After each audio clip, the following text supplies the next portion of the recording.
members, including the Banjul South, and I think other members here. Also the Deputy Speaker, also I think he touched on it. Here I will want to remind members, I know you know about it already, because this is an act that you enacted here, creating the Lands Commission. It is, although it's a constitutional requirement, but there is also an act of parliament which defines their functions. And with your permission, I want to read some of those functions to be able to guide you as to their program of activities and what they have done and what they have not done as yet. Madam Speaker, Section 14 of the Act, 14A, the Commission shall advise the Minister on policy matters relating to land administration to ensure strict adherence to those policies and transparency in land allocation. This is internal. That's between the Ministry and the Commission, which is currently happening, is existing. To investigate disputes on land ownership and occupation in any area of the Gambia.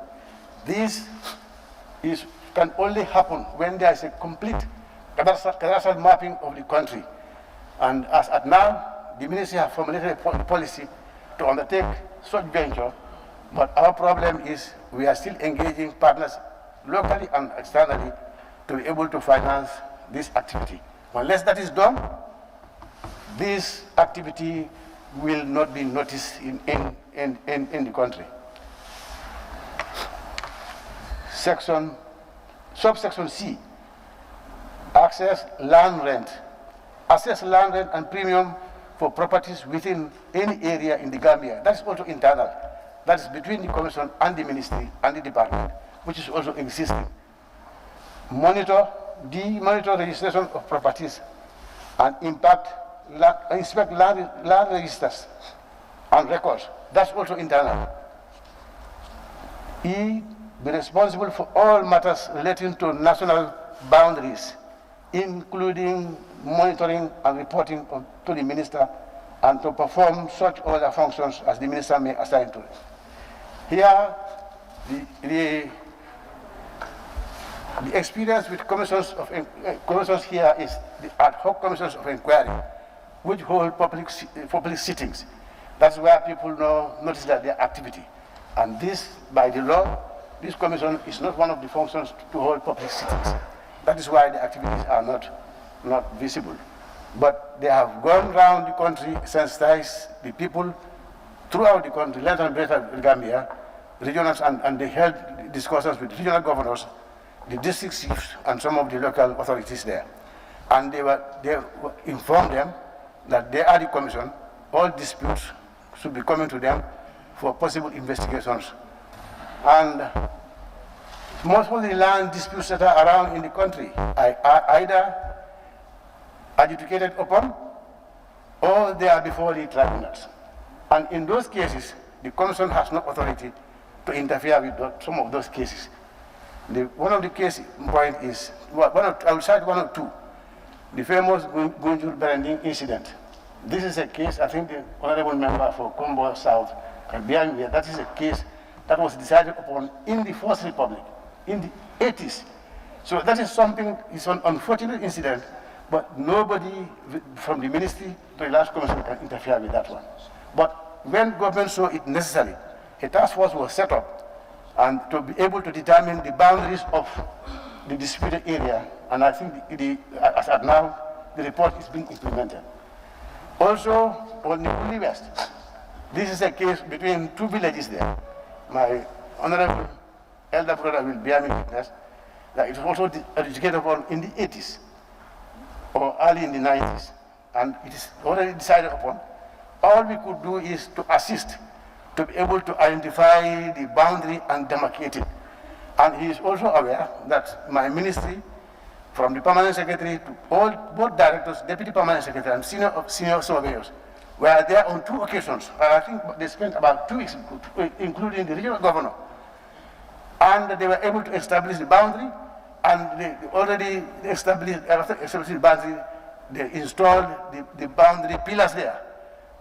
Just to be told the following morning that people on the other side at night went and destroyed all those pillars. There have been an arrest made, people have been charged, and they are before the courts. So as before the result of the end of the trial, there's not much we can do. But we want to maintain that boundary is the boundary, and those pillars will have to return there. And the people who did those boundaries will have to pay for the cost of the order.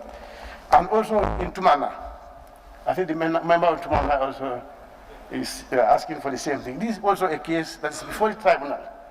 A decision was reached at the High Court to restrain both parties from interfering with the land. And some people decide to take the law into their own hands, and that's not much we can do. There are disputes all over in the country, but there is also, we have evidence that most of the disputes have been settled either at our level or the level of the regional administrations. And those are cases that are not populist. Some of them are before the tribunals, and that's the judicial functions of the district tribunal, and they only report to the judiciary, not to the ministry.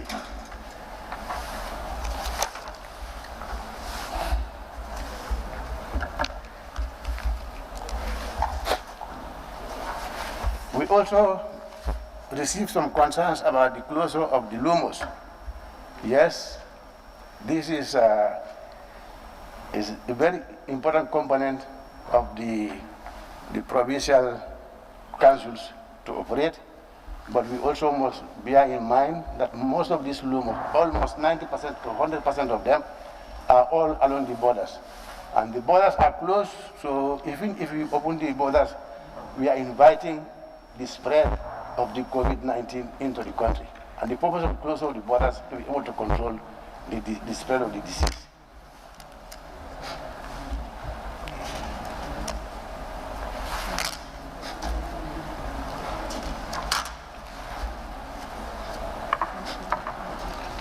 I'm not sure if I have not left anything out, and if I do, if any member raises a concern which I have not addressed, I'm willing to hear and then respond to it. I think in short, I try to summarize the concerns raised, all land commission related, that I was able to address them together. So I don't know whether something is left out before I take my seat.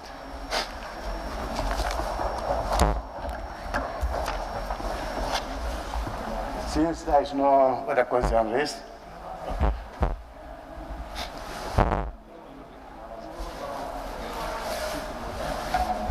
if we, at this point in time, if we start taking clarifications, excuse me, on each intervention or on each response by an honorable or by any honorable minister, I'm afraid we may spend the rest of the evening here. Why don't we allow them to respond, and probably when Her Excellency wraps up, we'll be able to clarify some of those issues that you feel have not been touched. It's just by way of... Madam Speaker, with your permission, when we ask for the floor, we have to take it easy. When I finish with him, then somebody else, whoever wants to come on board can come on board, but I cannot hear 2 or 3 people at the same time. I have said that over and over again. So if you can just allow other honorable ministers to respond to their areas of concern. Yes, Madam Speaker, I just want the clarity from you, not from the minister. What you are saying is an element that I want us to understand, because the minister has responded to the deliberation made by the members. Now, I think when there should be any clarification, it is the minister to clarify those issues, because it's the material passing on the ground than under the vice president, because we cannot wait for all the all this the minister's response, and then the vice will come and then wrap up everything. What are we taking? Can you also look at this other scenario? Supposing every honorable member wants to seek for clarification from this honorable minister and then on some other issue related thereto, how do we resolve that? Honorable member for Basse. Madam Speaker, thank you very much. Madam Speaker, 1997 Constitution, Section 77(3), it reads with your permission. The Vice President shall answer in the National Assembly for matters affecting the President, and that the President shall be entitled to send a message to the National Assembly to be read on his or her behalf by the Vice President. And the four reads, with your permission, the Vice President or a Secretary of State shall, when requested by the National Assembly, report to the National Assembly on any matter concerning a department or other business of the government committed to his or her charge, and shall be entitled to attend and speak in the National Assembly whenever any bill or other matter concerning such department or business is being debated. Honourable Speaker, based on this, His Excellency the President has come and addressed the nation through the Parliament. The Vice President, Her Excellency, has come on behalf of the President. All the MPs have that chance to express their concern about the speech of the President. I would like to propose to my colleagues, if possible, to move a motion on Standing Order 53C, so that we stop the intervention of the ministers and we allow Her Excellency Vice President to answer to issues. All issues raised here, we can still rely on this 77.4 to further engage the honorable ministers at the committee level so that we can go into detail about the concerns raised here. So this is the motion that I want to move. I so move. Thank you. I'm moving a motion under 53C. Seconded. No, there's a motion on the floor. We have to The motion has to be follow seconded. we have to follow the process. Pardon?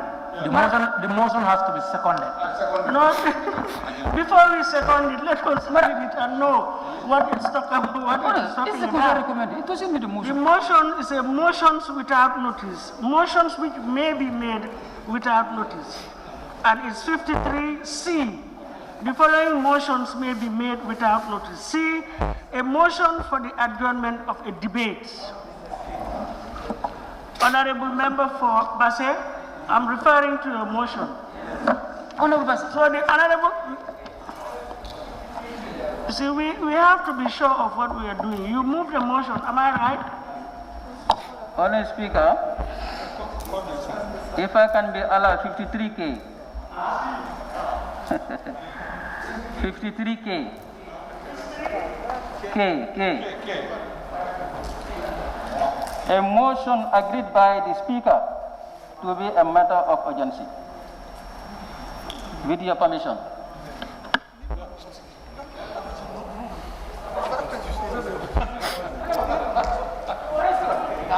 You put me on the spot. I think there is need for us to specify. You want to come on the C, or are you coming on the K, asking me to use my discretion to agree to a motion as a matter of urgency? What is the motion? And we need to know what is the urgency. Madam Speaker, thank you very much for the opportunity. The purpose of the motion is to stop the intervention of the ministers and to allow the Vice President, Her Excellency, to come and answer to issues.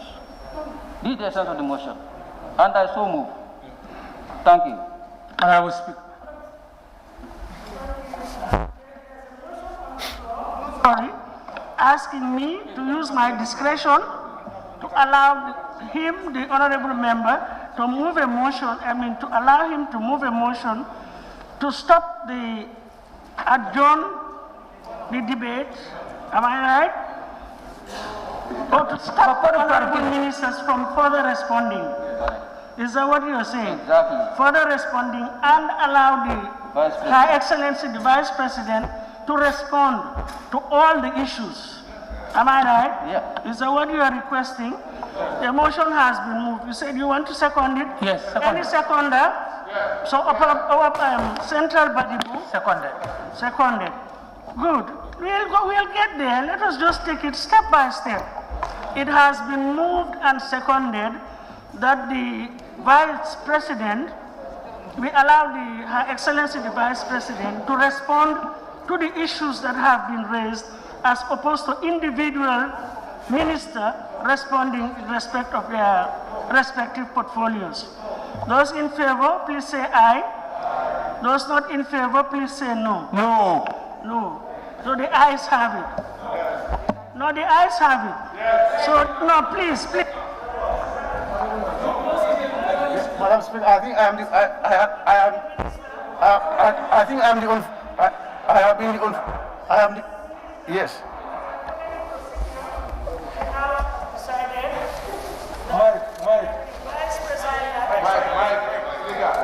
The House has decided that Her Excellency the Vice President will respond to the issues that have been raised generally.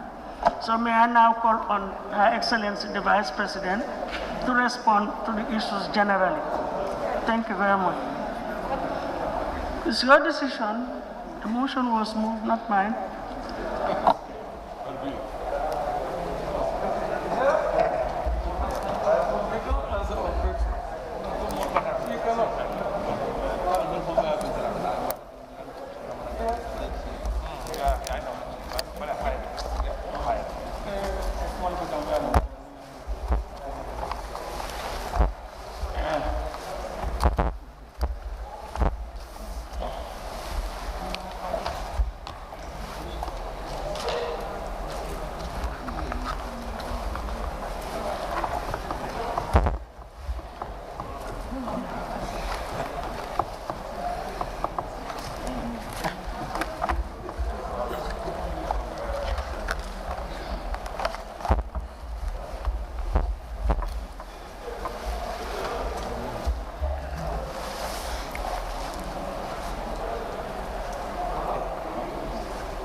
Madam Speaker,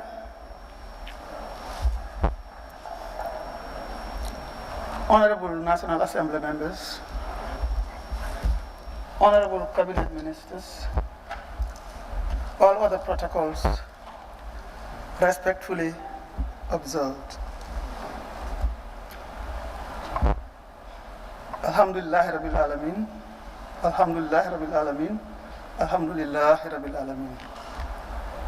I want to thank the Lord Almighty for bringing us together once again on a third note to look at the affairs of the country based on the constitutional responsibility and requirement of His Excellency President Barrow to give the address of the State of the Nation and to allow the August National Assembly body to look at it and come up with their views and comments, and to allow us to be on a constructive engagement in steering the business of this nation. We thank God that most of us are alive, and those who died, only one thank to the Lord Almighty. May His soul rest in peace, and may the Lord give us long life for us to be able to continue deliberations on matters of the nation as we move forward within the framework of our legal mandates. First and foremost, I want to say that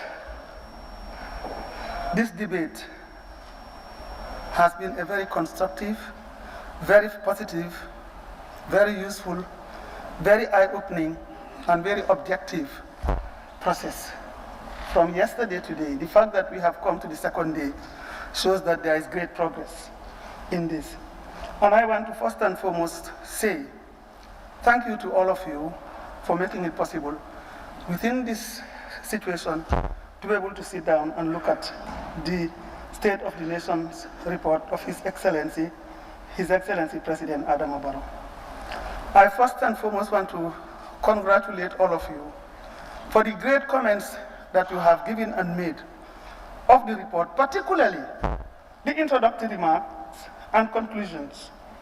Appreciation of most of the NAMs for the great contributions over the year and the constructive observations and contributions, suggestions to improve on His Excellency's State of the Nation address. I want to thank you. Any other shortcomings or weaknesses of the report is not His Excellency's. It is the responsibility of all of us who have given him the responsibility to report on such a Herculean task of having to deal with quite a number of ministries, as you have already discerned and seen in this report. And therefore, he could not capture everything. Not being able to capture everything is not his fault. Neither is it the fault of myself, neither is it any other's fault, but because he wanted to play a fair share for each of the ministries, and therefore could not bring in everything that you might have desired. But at least the report has given you the framework. It has given you the opportunity to be able to give constructive criticisms and positive feedbacks to it. And that was the purpose. I would like to first of all tell you that my methodology of responding to the issues that you have raised, and the fact that you have decided that I should respond to everything, is to make it clear that I am not the subject matter specialist, and neither here are we all subject matter specialists. That is why you have different sectors and different ministries taking responsibility of working in their ministries and bringing in their contributions for this type of very useful address to be presented. So all the issues that were presented or the reports that were given were summarized. These are synopses. These are synopses that were extracted from the main report. And if you so desire or need a comprehensive information, as most of you have asked, the ministries are available. You can engage in your subcommittees.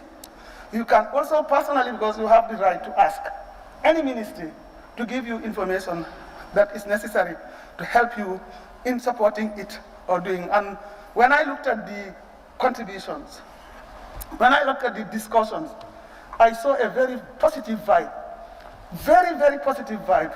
And to me, this is a great thing because we are in it together. What can we do to help? How can we help you? We are helping to assist, we are assisting you. I have had the honorable member for Serakunda and many other honorable members. We have assisted in bringing in this, we have assisted, we would assist and so on. That is the spirit. That is the spirit of how we move our country together, irrespective of our diversities. And I have seen that being asked and expressed in almost many of these aspects, and that's the spirit. And it is very confirming, very, very positive, that this country will move forward. We'll move because we are together in it. No one person can do it. I appreciate the concerns you raised with regards to a lot of issues. But I also want to appreciate the fact that you have captured some of the things in the introductory remarks of the President, His Excellency, with regards to grounding statements looking at the context of what are we. Everything has to be contextualized. And that contextualization is based on the situation and the circumstances we all found ourselves. And now, what is that context? As His Excellency presents this State of the Nation address. Even a primary one child can tell us. COVID-19, we are caught up in a situation that all of us know has came by surprise to everybody all over the world. And we cannot but have to pay attention to it. We cannot but have to address it. We cannot but have to do things to suit ourselves in that context. And that is what the President has said clearly. Most of you have actually quoted that in trying to remind us about the introductory remark and your appreciation of those sections. And I think I share the same view with you all over the world. The comments I am getting after people are reading this is the same comments that you are giving us, and you are the legislators.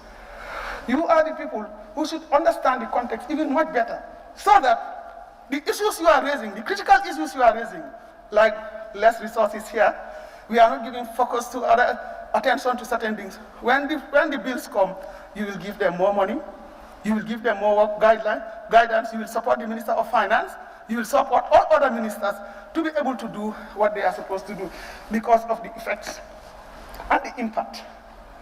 There are shortcomings, yes, but those shortcomings can be addressed working closely with the specific ministries that are supposed to move on with the process. So I urge all of you, it is your right, your fundamental rights, and your duty to the people that you represent to go out and hunt for those information.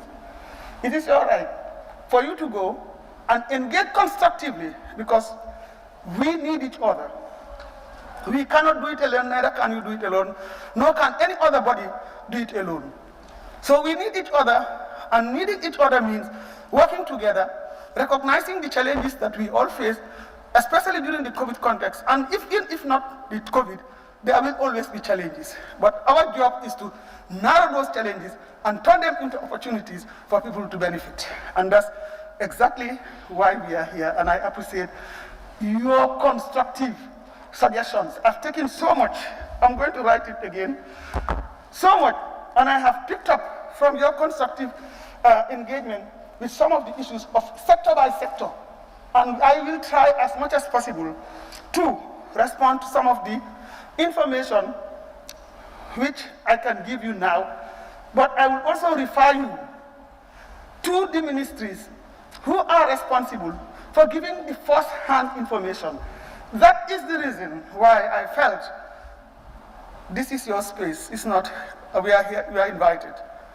I thought the first suggestion that was given by the Honorable Speaker to allow the ministers who are present here today, even if you look at the provisions that has been mentioned by the Basse, it gives that flexibility, if possible, to allow the people where these things originate from and the fundamental questions that you are asking to be able to stand, because I've kept them here since yesterday, I've kept them here today, and they took their responsibilities to engage and try to get more information, to be able to come and stand here and give you the responses of the questions firsthand, to be able to clear your doubts and be able to forge that relationship and take it further with them. Because I know there are different subcommittees, and indeed those subcommittees are really valuable, and they do a lot of work before we come to the State of the Nation. They are engaged with the ministers, and they will be able to put in their perspective. Some of the documents have been submitted to some of those subcommittees, and to me, I think this would have been a better strategy, but I have no control over it, so I am going to engage. But I urge you, any further clarification, you have to go to the relevant institution to ensure that they are going to respond. Now, I also want to say that I am primarily here, as you are. I appreciate your concerns you raise on behalf of your constituencies and communities. This is primarily why you are all here, because it is the people behind you that you represent that matter, and that matters to this government, and should be the issue for everybody. And therefore, we are going to take every issue you raise seriously, every issue that has been commented, and within our means, we're going to take it seriously and see what we can do. And I believe that the comments that has come all through along, I think is very clear that we have made some progress since last year. Then I want to also say that you are also to legislate on matters. And I want to congratulate all of you. I really want to congratulate all of you. Having sat down there writing, listening, you have legislated a lot of things and bills. Very useful, not for us now, but for the future. I want to congratulate you for that. I don't know the numbers, but the amount of bills that have passed and the amount of effort and energies that have been done with your constructive participation in them is indeed a very positive thing, that the enabling environment is there. That is why it happened. It is created, it is facilitated, and we all collectively worked into it. And you gave us, you assisted us. It's not only assisted, you contributed. Because we don't know it all, neither do you know it all, and we expect to engage in other areas. So I just want to congratulate all of you and to say that you've done a great job. Lucky to be here the third time. And being a witness to this, I think I have to be frank and objectively analytical in what I saw. And I want to thank all of you, despite the diversity. You've done well. This is the spirit with which we have to work on it to move this country forward, because it was the collective spirit that brought us together to work together. And I have seen that manifested today by the product and the evidence and the results and the analysis. Most of the analysis were so positive, were so good and so constructive. Even if it is bitter, I appreciate it. And it will all appreciate it as ministers, and it will make us sit up more to do more for our country, because our people deserve more and better.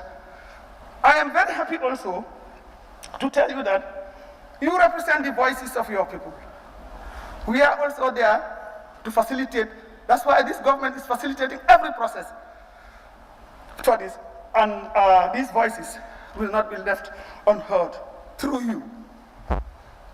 A lot of issues has been raised to different sectors, while others are specific, others are cross-cutting.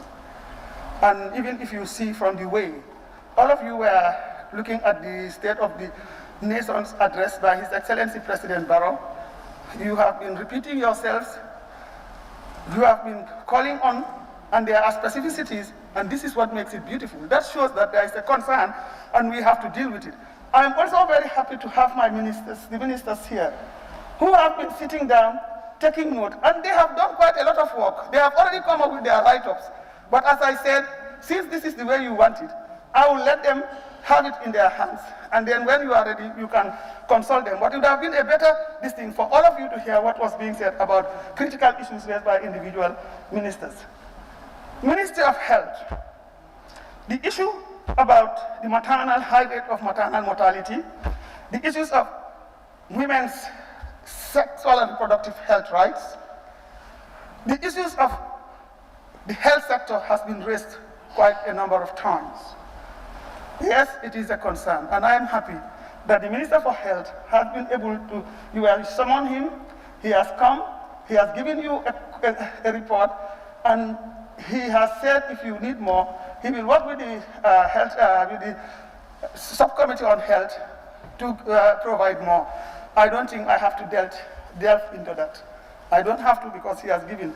Even if you feel it is not comprehensive, you will have the opportunity to constructively engage with him.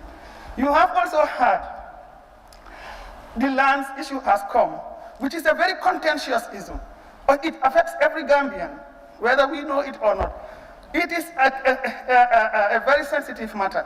But the Minister for Land also has come out to tell you what work is going on, how things are moving, and the efforts that are being done.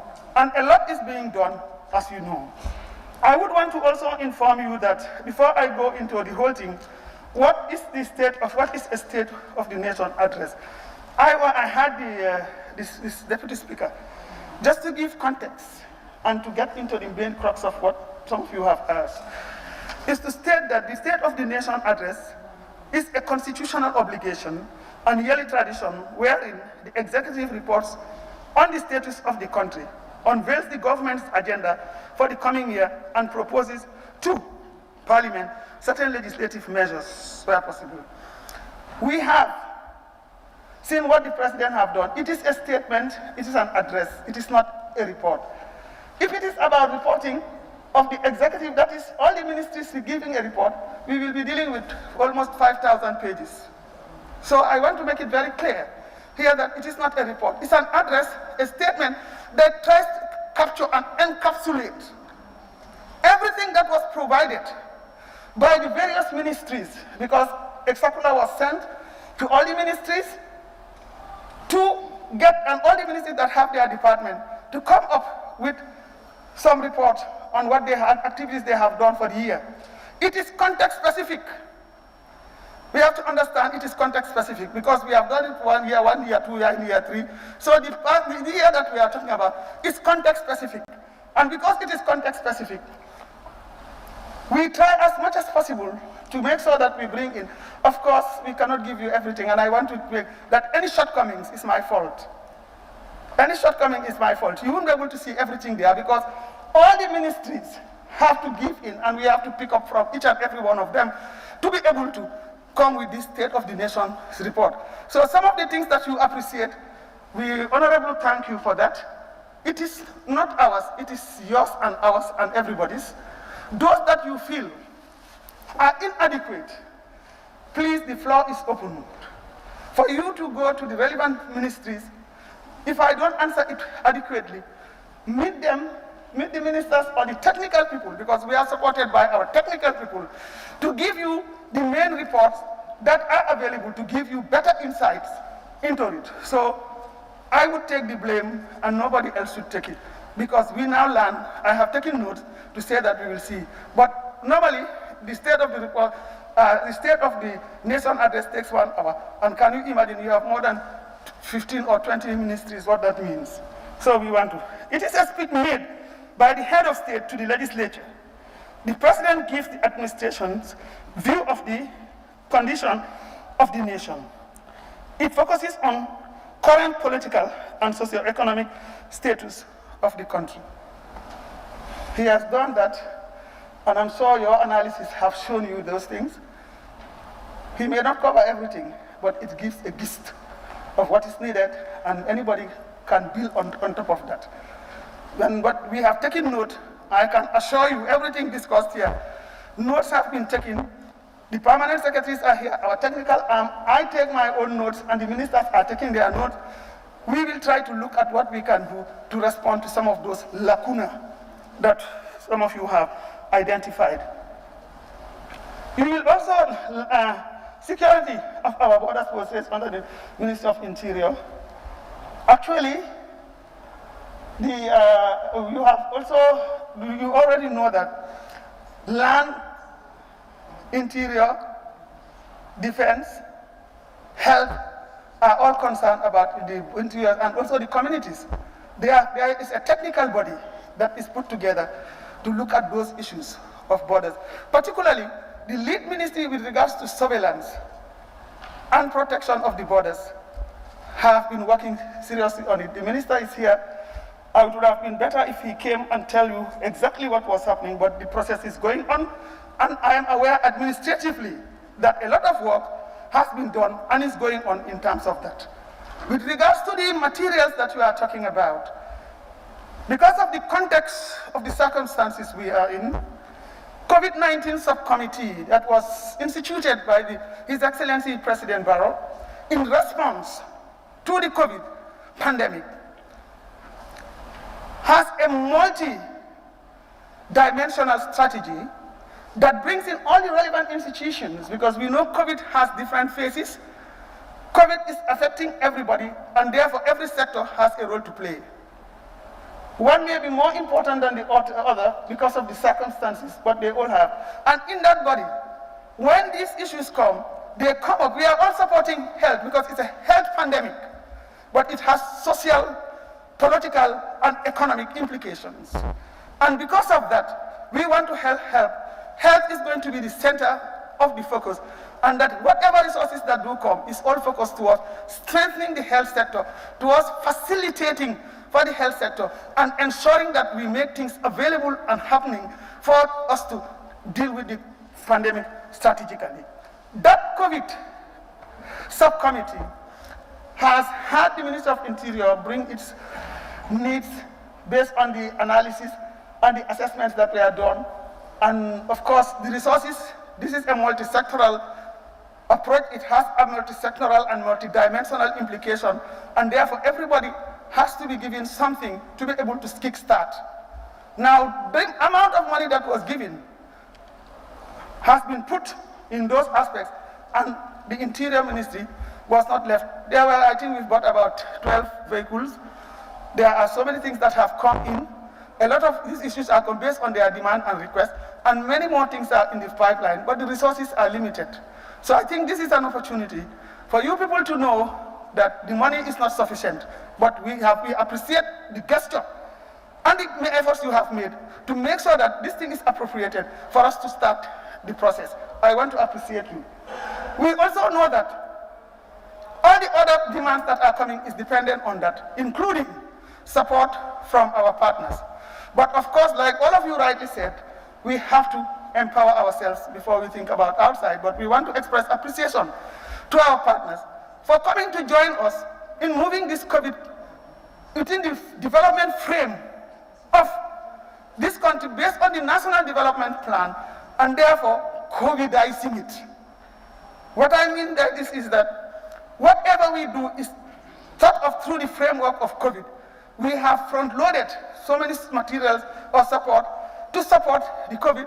The Minister for Finance has done a lot of work, and his team, including other sectors, to see how best do we contextualize the situation and ensure that we deal with the salient, most important in terms of priorities, to be able to respond to this pandemic. And I'm very proud today to tell you that the Gambia is not doing badly. The Minister of Health was very modest, but I think there are so many positive comments. When we are considered internationally, and when comments come out, analysis come out, the Gambia is doing very, very well. It is because of the efforts of the Ministry of Health and all the sectors who have, in one way or the other, come together to support this process to make sure that the Ministry of Health will be able to move forward, looking at other sectors, because it has a multifaceted dimension. And I am not surprised for the great appreciation you have made of the Ministry of Health. Challenges are there. We cannot but accept and recognize those challenges. Those challenges is what makes us sit up. If everything is successful, then why do we have to be coming here? Why do we need to be scrutinized? Why do we need to be looked at? So therefore, I want us to respond to your own call.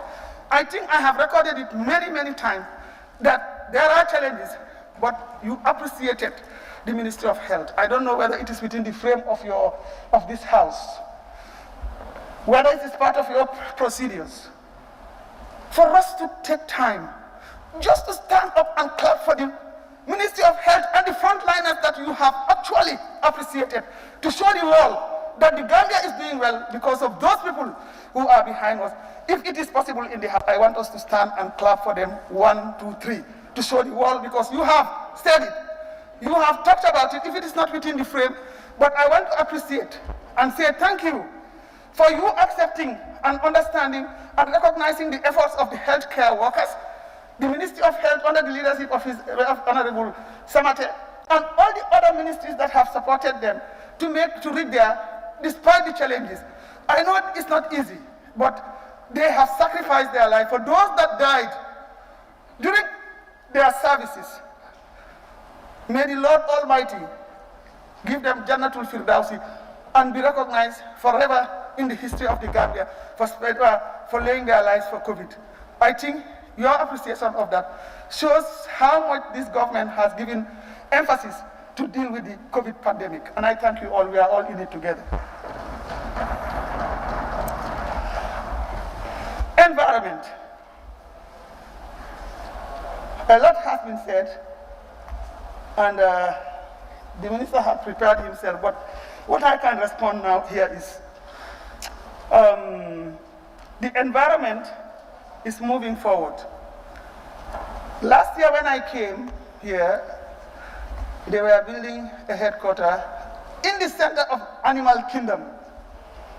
We all know that it has been, and the progress building is going, is quite clear. Things are moving progressively, and the plans are going ahead. There has been a lot of tree planting across the country, which some of you have even participated as National Assembly members. I may not be able to give you the figures in money because I did not equip myself with that. That was why I brought them. But I can tell you that the tree planting exercise has made a great distinction in greening our environment. There is a process of greening. The sensitivity, the awareness is there. Women, young people, communities, youth are engaged in tree planting exercises in their various areas, and I think that's the right direction. The mindset is changing, and the response is positive, so we encourage that. So whether it is in the greater Banjul area, but right across the country, I think we should appreciate about that. And there is also, within the land policy, a bill that is drafted that looks at so many things. With regards to the land policy, there is a bill that is already going on. And part of that also is going to be dealing with environmental land issues and so on. I want to apologize also for the mistakes that were found in the document. To err is human. But very small, they are very small. I read it also, but it was too late to have corrected it when it has been printed already. But it's good that you have picked it up, which shows you are really up and doing, and I congratulate you for that. We should not allow anything to slip. So we take responsibility for that. And next one, maybe, you will not be able to, you will not see any of those. Some of you said you want to thank the Minister of Health for the giant steps taken to combat COVID-19. You appreciated other institutions, Red Cross, civil society, women's organizations, NGOs. You also asked the Minister of Health to specify where the treatment centers were built. If you look at the newspapers, because there should be different sources, you travel a lot, you monitor a lot, you follow up a lot. But also the newspapers do carry some information. There are briefings also done by the various ministers, by the Minister for Health, and he has mentioned this many times, where the treatment centers are planned. If you don't know it all, but there are a few that are already around here, we know, and up country also, across the 7 regions within the country, all the hospitals, all the health facilities that are major health centers are going to be having a treatment center, if I get it right. I know of that. So maybe to confirm some of these things, it's good to engage with the Minister for Health. Then he will give you specifically. It is not meant to be in every village. It is not meant to be in every constituency. But it is meant to represent regions. Each region must have it. And I think that's a policy that they have put in.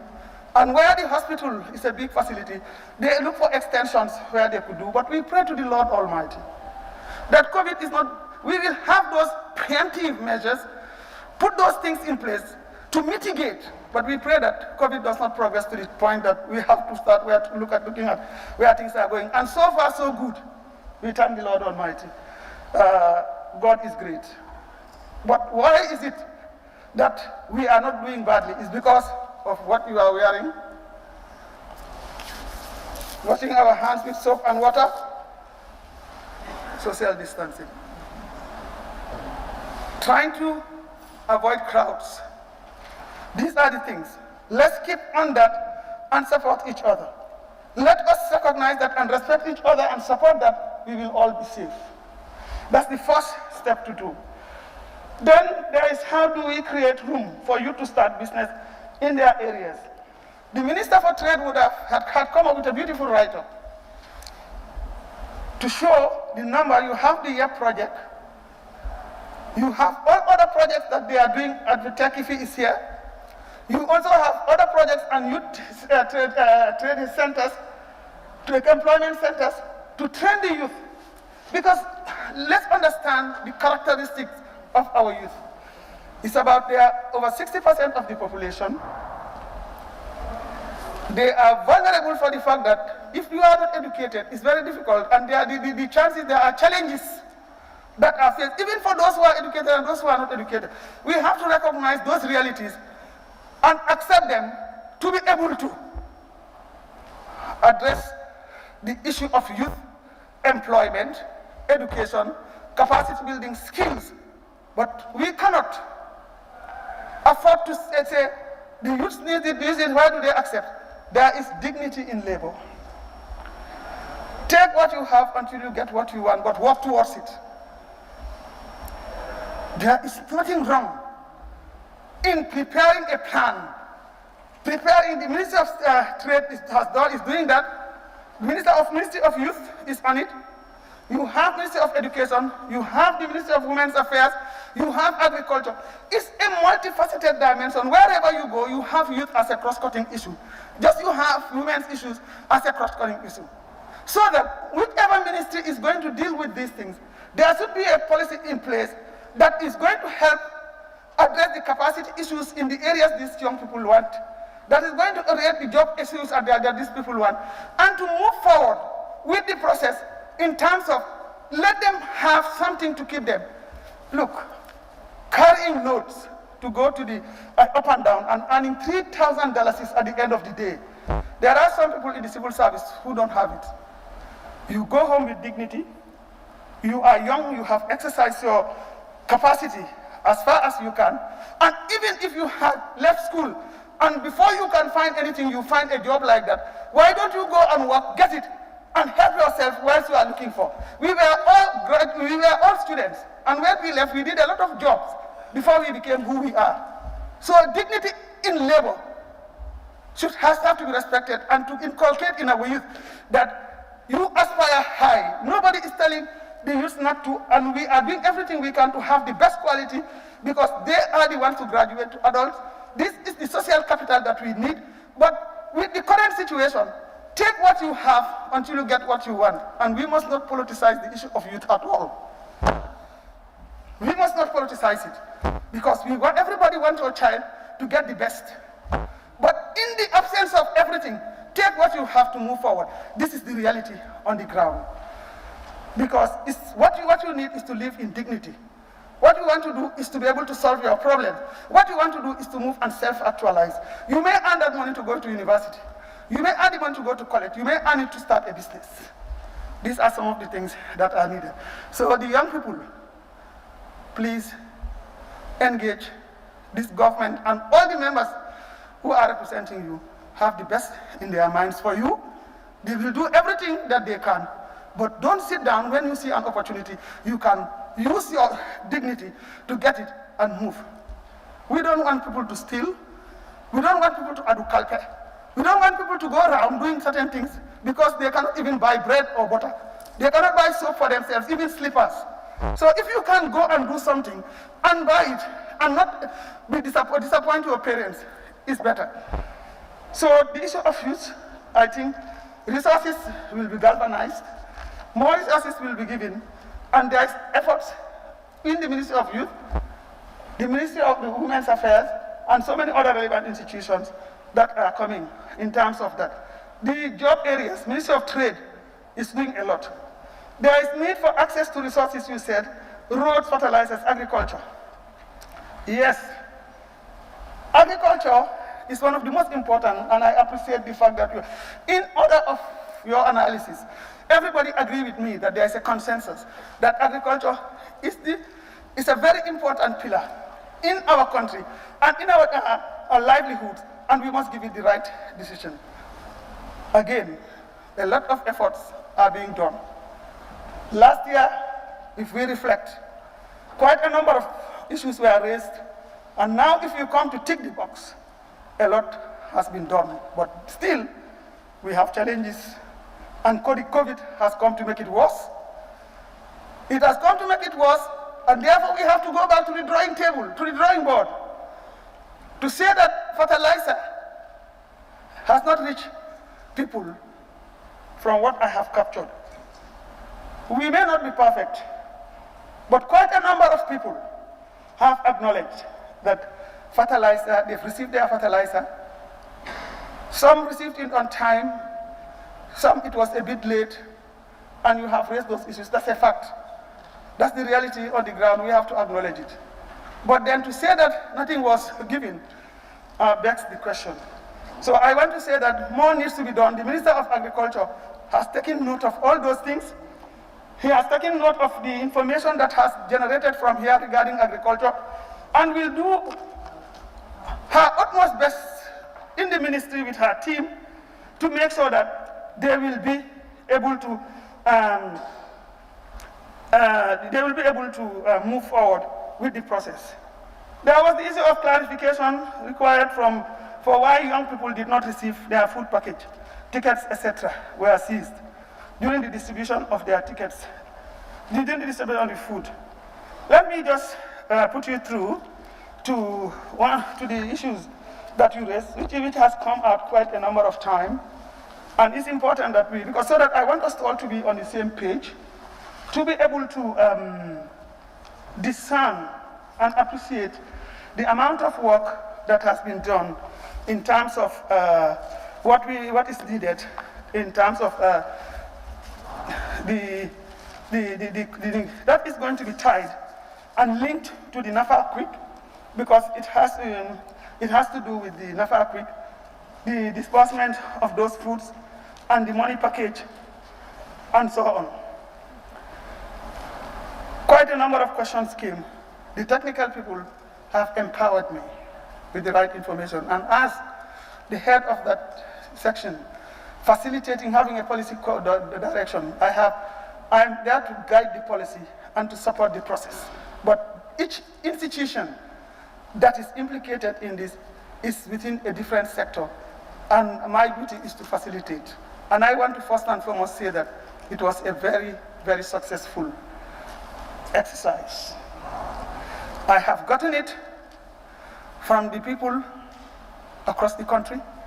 I have monitored, and if you look at me, I had to go on a daily basis to sit at the Makati Square.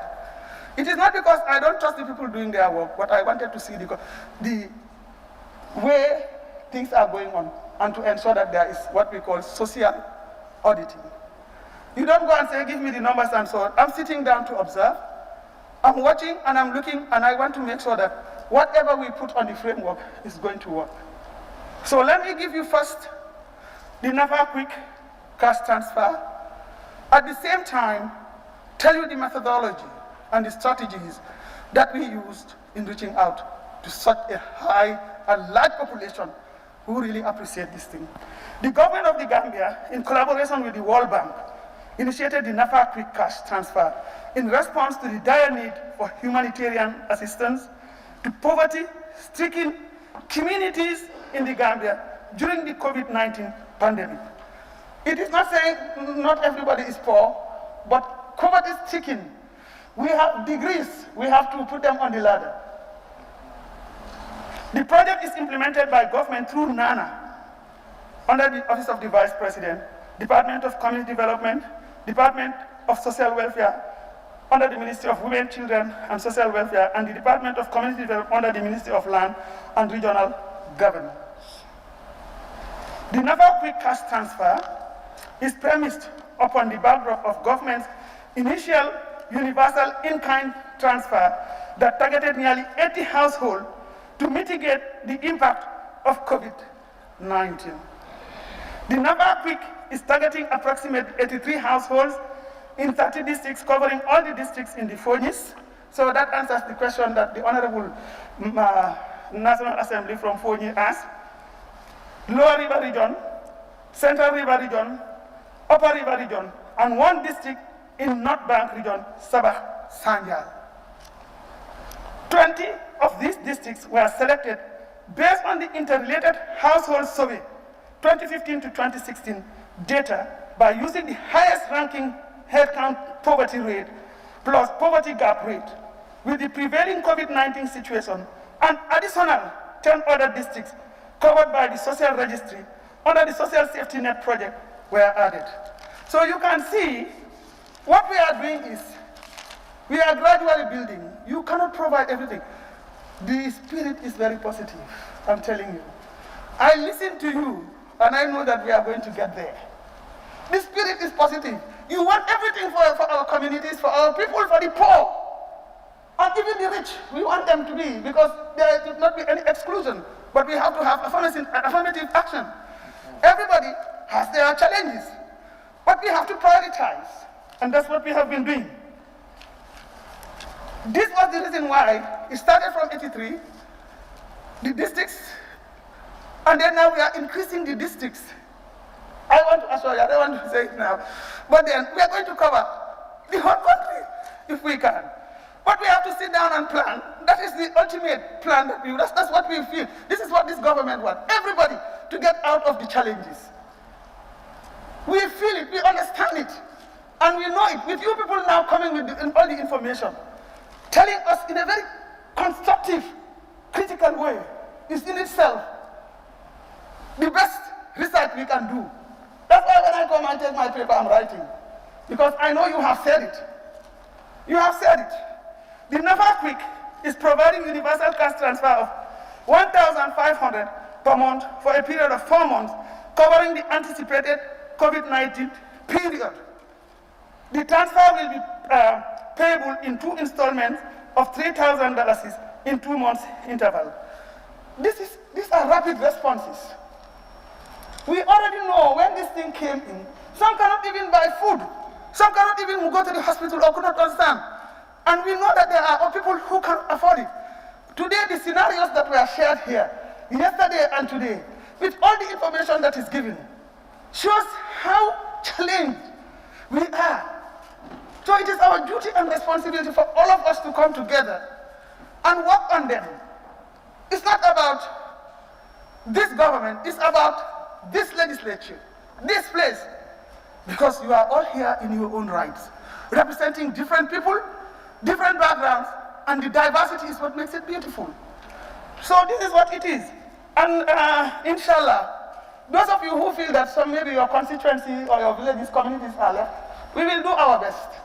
We are doing that. The framework is going on. But remember, you don't just say, yakun kun fayakun. It's only the Lord Almighty who can do that. What you do is to plan. We need to plan. We need to assess. We need to engage, work on committees, just like you have your cabinet subcommittees here dealing with this. And I want to thank all of you. You have all been constructively engaged. So also, are we going to engage with the different sectors that are going to do and engage the Minister for Finance? Because if money comes, it's not kept at the office of the Vice President. We have no access to money. It is through the fiduciary responsibility is the Finance Ministry.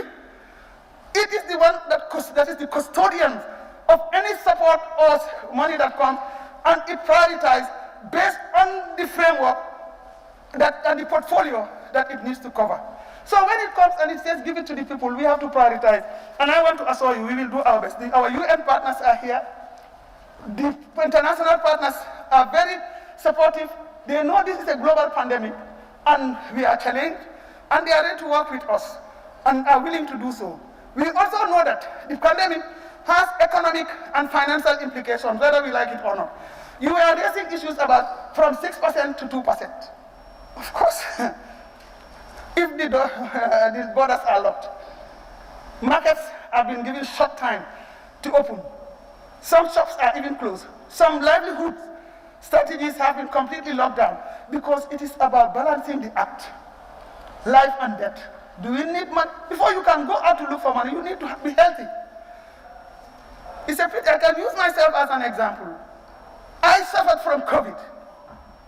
It's a deadly disease. COVID is deadly. It's deadly.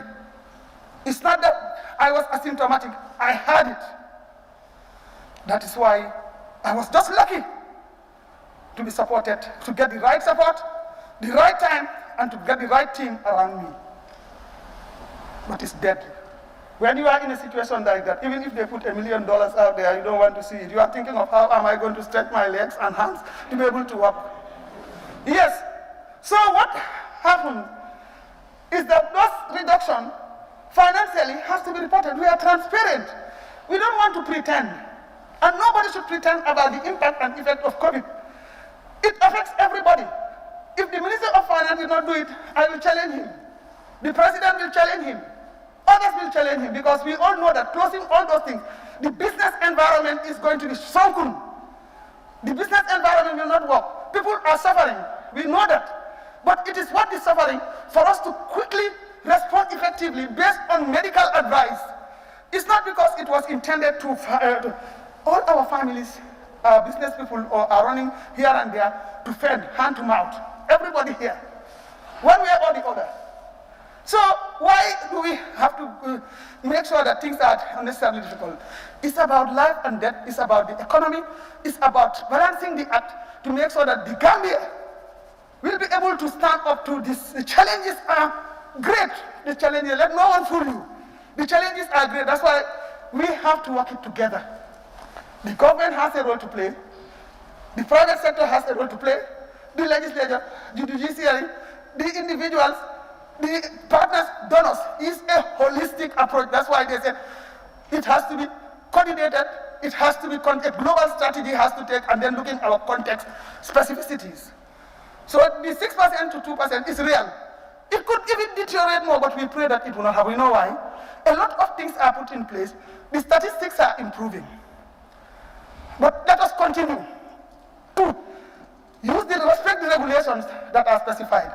Therefore, what I want to tell you here, the payments were given to those poverty-stricken vulnerable households during the vulnerable household, during the lean period, when food and nutrition insecurity is heightened in these communities, and it was during the rainy season. We are different. So, with regards to the urban communities, my office, in collaboration with the World Bank, are aware of the situation of urban dimensions of poverty.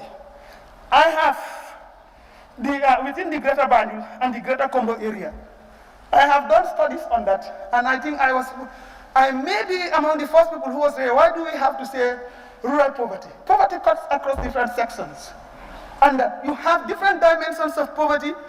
You can be food poor, but you can be poor in other aspects.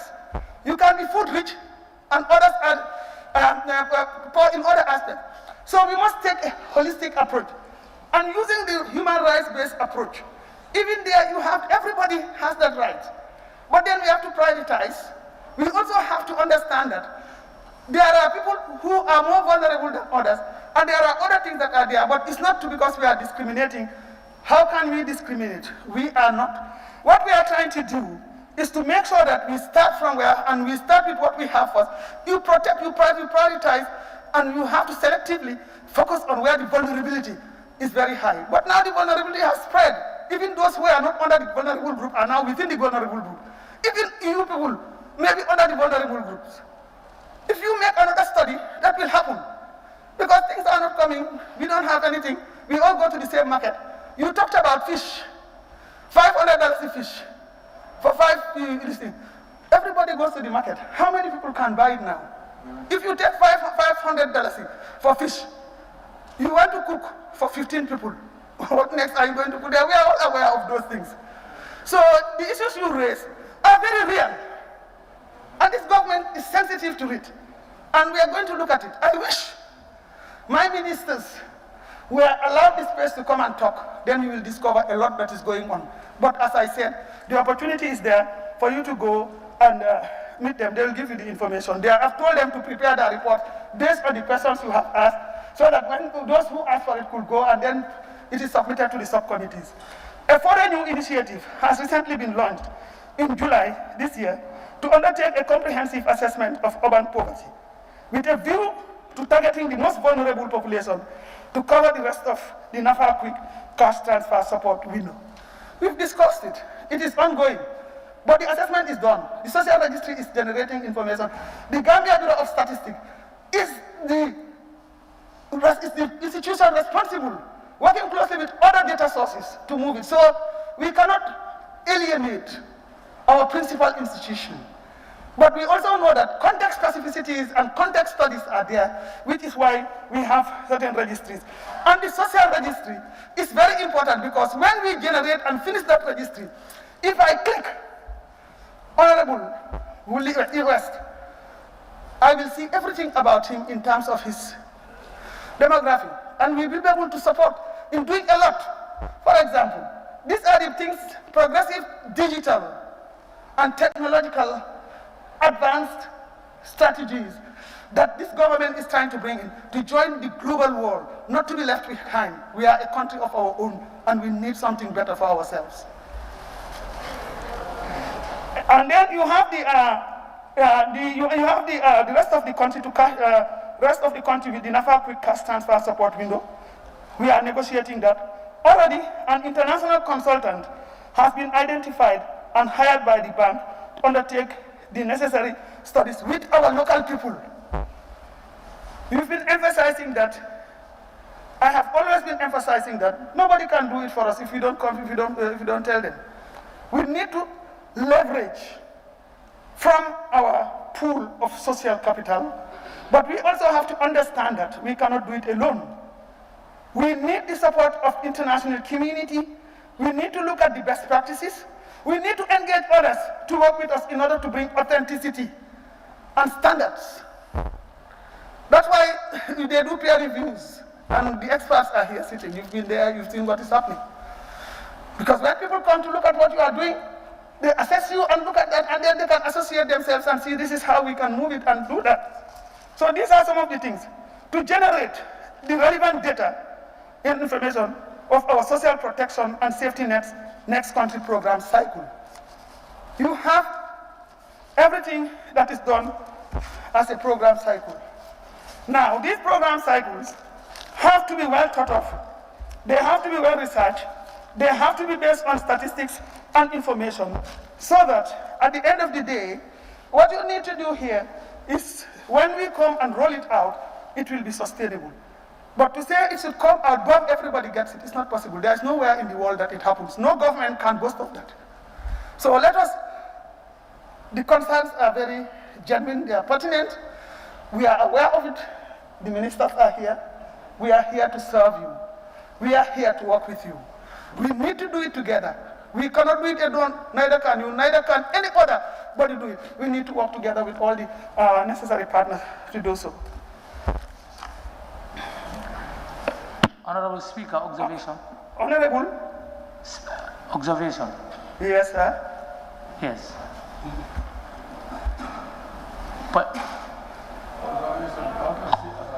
What are you raising? Yeah, point of order, and I think... Point of order? Yes. Okay. Honorable Speaker, the spirit of, for the first time, moving a motion to allow the Vice President to make responses was in the right direction as stipulated in the Constitution, but the response is coming. It seems, Standing Order 25 we can allow ministers who will be well equipped, because the Vice President herself has been repeating the presence of the ministers if they can respond well to the various court issues raised. Depending on Standing Order 25, where it is stated that as prescribed by the Constitution, the Vice President or a minister shall report on any matter concerning a department or other business of government committed to his or her charge, and when requested to do so by the Assembly, attend any sitting and respond to issues raised during proceedings. Honorable Member, I don't know, but it appears as if we're confusing issues. I mean, this very Assembly moved a motion.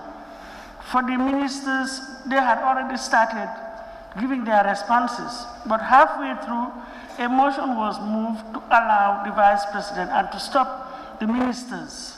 And your very self seconded that motion. Am I right? No, yes. It's okay. I just want us to make sure that yes. we follow procedure. Yes. Of course, the provisions are there, but the Assembly has rules and procedures to follow that we must all follow. And a motion was moved, seconded, and approved by the Assembly. So I, as presiding officer, couldn't have done otherwise than to allow the wishes of the National Assembly, which is the decision to allow Her Excellency to respond. And in any event, the Constitution gives her the mandate. She can, I think she can respond, not just the ministers with regards to their different portfolios, but the Vice President can also respond. Yes. But again, one thing that I just want to draw your attention to is the fact that in her response, he has been saying that you can always continue, the committees can always continue with the engagements with the different ministries. And then maybe at the end of those engagements, the committees can prepare a report and present it, lay it before the plenary.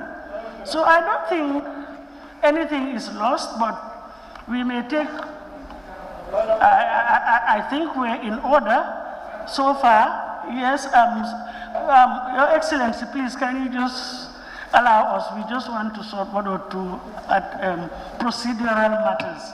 Yes, Well, thank you very much, Honourable Speaker. I understand the challenge. The Honourable Vice President is correct to respond. And then, but the issue is that I think is for reasons of time. What I want to move a motion without notice that the National Assembly task the Vice President that after the end of the session, each of the ministers, they were here, they had our concerns, they prepare a report, cabinet report on the issues raised by the National Assembly members relating to the address of the President. So they provide answers in the form of a report. I think that's going to solve the problem. Well, that may be right, but I think let's allow the Vice President to finish her response, and then you can move that motion. But in fact, if you had listened attentively, she did say that you can always consult. And in consulting, you can request the ministries to do it in writing and then circulate it to each and everyone, and especially the relevant committees. But Honorable Member for Serekunda, but I think we are on the right track. Yeah, we are on the right track, Honorable Speaker, as the member moved under Section 77, subsection 3. The Vice President speaks for the President, and it was the address of the President. But in her presentation, she sees the need for details by ministries specifically designed to address certain issues. What may be the best is for her just to give a general statement on what she feels she has the competence to deliver on the speech, and the rest can be treated. Even if you come to the adjournment debate, the ministers can come back and inject more information. What is important is in her delivery, she feels what she feels in saying, she says it about the speech and concludes, and then the rest can be taken up. But we are on the right course. She should just continue. We should not interrupt. There's just one point I thought I would raise at the end of her response is some of the issues. One, I think, was raised by the Honorable Member for Nyamina East, and the other one, Tumana, with regards to the coupons for the food distribution. So I think those are specifics. Since those matters were under her purview, she can directly respond to them. Thank you.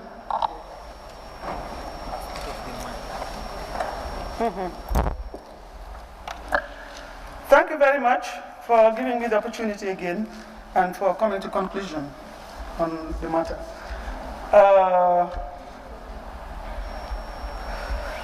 I just want to say that I have taken enough notes and I am ready to engage, but I think in a spirit of participation and also efficiency, effectiveness, and also for you to get more information, because it's about all of us together in it.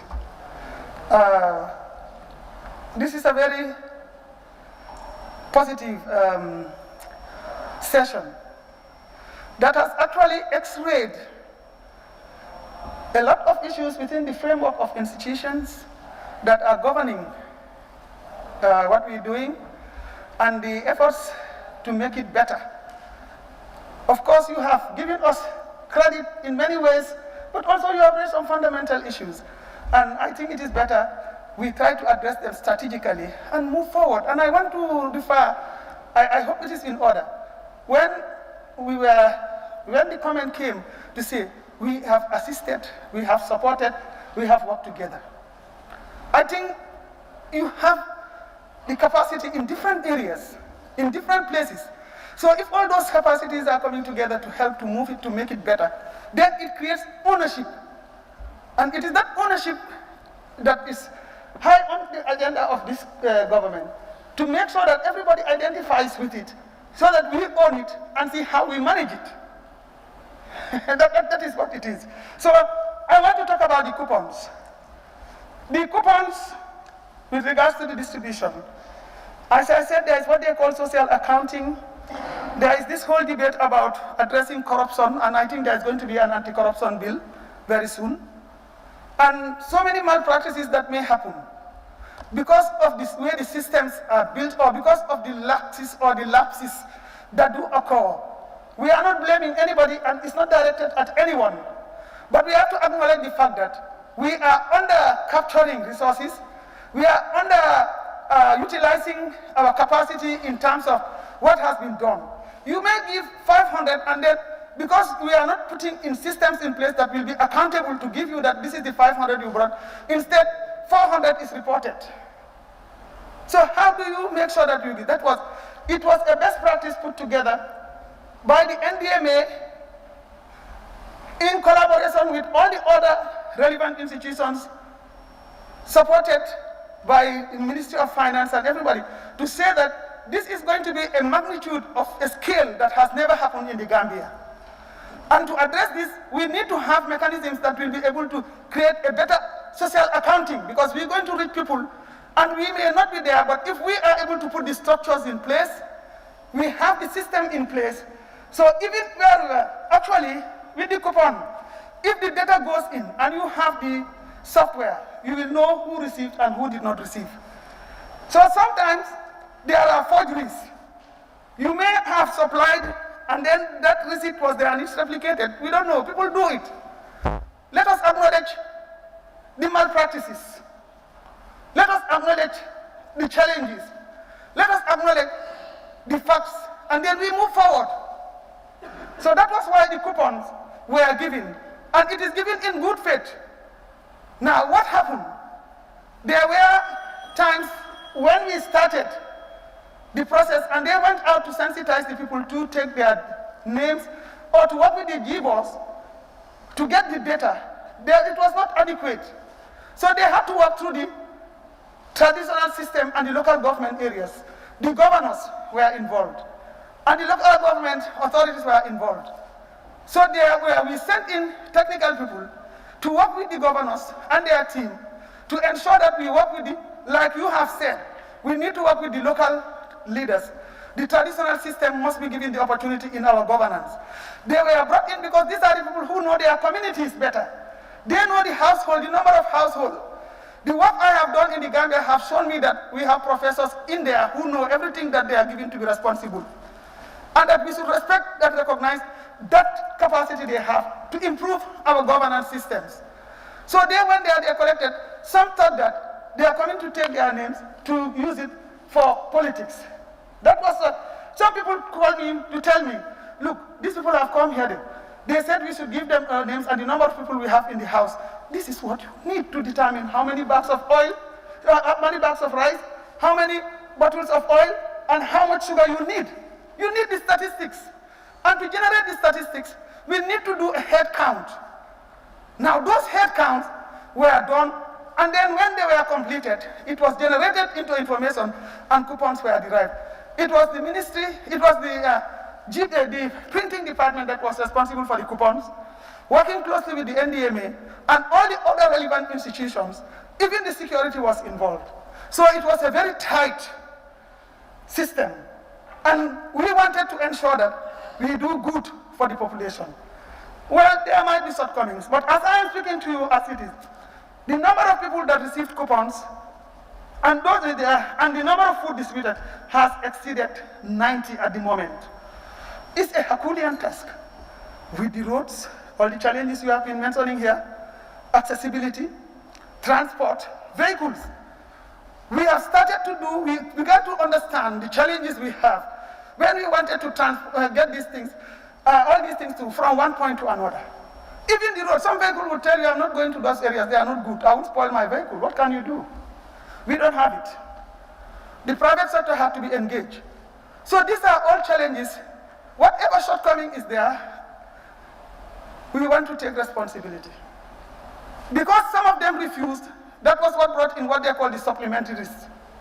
Some were left behind inadvertently. I have said it here last year. The same question came again. I said we will try to address it. That time, we were about 60-something%. We brought it to 84, and we looked at it. So those were the inadvertent ones, and those who were saying, let's watch and see, when they realized that this thing is happening, they came with their list, and we tried as much as possible to respect and recognize that, and give them whatever, but we don't have the money to give 100%. Nowhere in the world can it happen. But there's a criteria, and that criteria was, so these are the social accounting mechanisms, tracking mechanisms that we are trying to put in place, and this was a great opportunity to bring in that system to help us deal with a magnitude of this scale, this type of activity of its scale. We will learn lessons from there, and the report is coming out. That report will be brought here. It won't be long.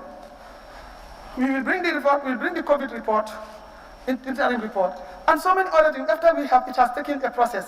Today, you extended some of the bills because you still have to do work on them. It's a normal procedure. If you want to do justice, time is of the essence, but you have to give it adequate time. That's how all processes are. So these coupons were given. Whatever challenges are there, we know, and we have been trying to respond. But as I am speaking to you, it is 90% that has been done and above. There is, as I'm talking to you right now, the places that have been left because of the road and because they were late to bring in their supplementary list. Some of them kept their people, told their people not to give their names. They said, don't give them their names in the political law. It's not politics. It's your money. It's the taxpayers' money. It doesn't have to do with any politics. The president has a duty as the president of the republic who you have brought in to do that and to work with all of you. That's why you are all here. But some of the people were kept. When they kept them, they said, don't bring it. Now, when they saw people getting it, they started coming with a supplementary list when things are almost over. Some of the things that were remaining, because we have supplied the whole community and all the households, they were left in their circles because they had storage systems where other communities don't have. We use this as a storage to evacuate whatever balance was there, to move to the others. Some people were trying to refuse it. Is it fair to the other members who don't have? Those are the issues that came. So whilst we are still on it, we will learn the lessons. We appreciate that, we appreciate the observations, but some of them definitely are not what this is not the situation. I'm sorry about that. I will try to focus on some of the things that we said. The coupons. Then the issue of the lumos also. We are working on the modalities because the COVID committee, through the guidance of the Minister of Health and the team, the technical team, are looking at the modalities. Let us not rest on our laurels. COVID is not gone. Like all of you have said, COVID is going to remain with us. The pandemic may go, but COVID will remain. And I absolutely agree with you on that issue. So what do? We have to strengthen ourselves. We have to mitigate any other form of explosion, rather to maintain and get it down until we are safe. So we have not reached the safe threshold yet. We have not reached it, even as we open. We have not. I stand to be corrected by the minister, but I am monitoring the data the CITREC and everything, we are not yet there. But because of the balancing act, like the minister always says, when we meet, he says we have to, if I am going to give my own technical advice, no. But I cannot say no, because we need to bring a balancing act. People must live. Live and let live. They need to survive. They need to eat. They need to find money to live and move forward. So he says, let us sit down and put the measures. So he is working with the health team, the technical team, as well as all the relevant ministries from Interior, Defense, Health, Finance, Education. Ministry of Education has a very innovative approach to this. All the questions you are asking have already been addressed in a very innovative way and sustainably, because COVID is going to be with us. So that the LUMO, the school system, very soon you will get to know more about it. They are finalizing. We don't want to give you information to say this date. I don't know any date yet. But I know that they are working on it, and very soon they will get back to the public.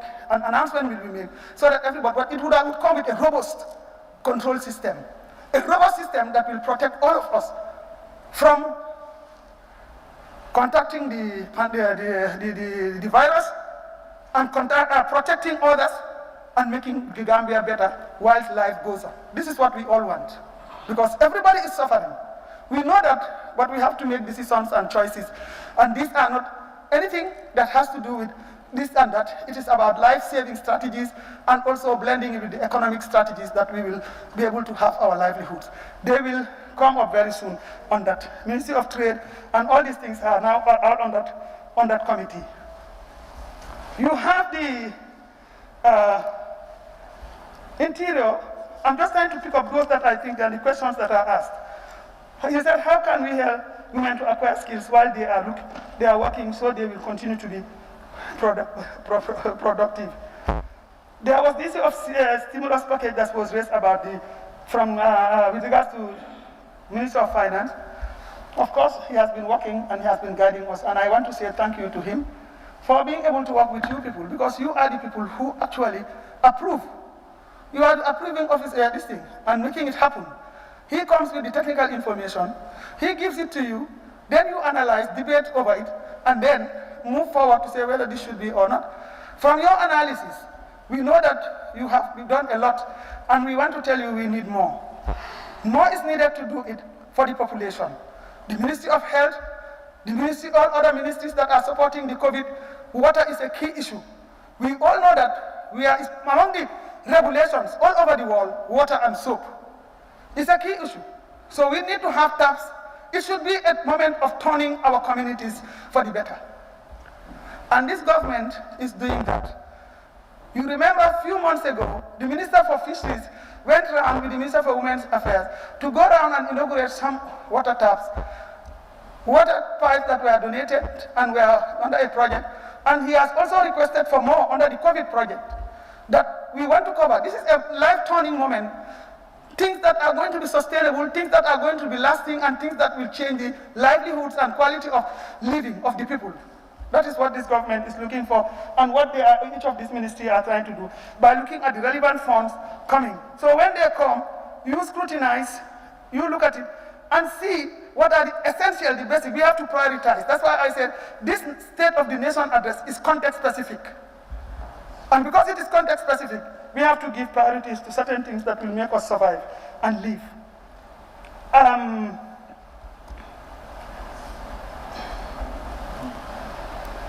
You talked about income-generating activities.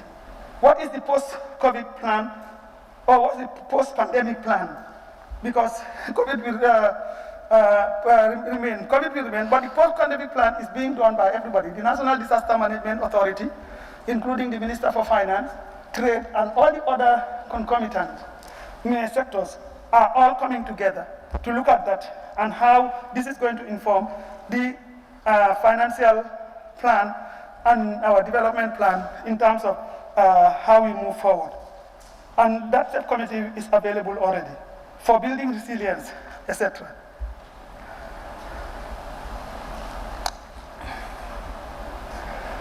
The stimulus package was also associated with the Minister for Trade. How can we come together to bring a stimulus package for the communities and those who are affected.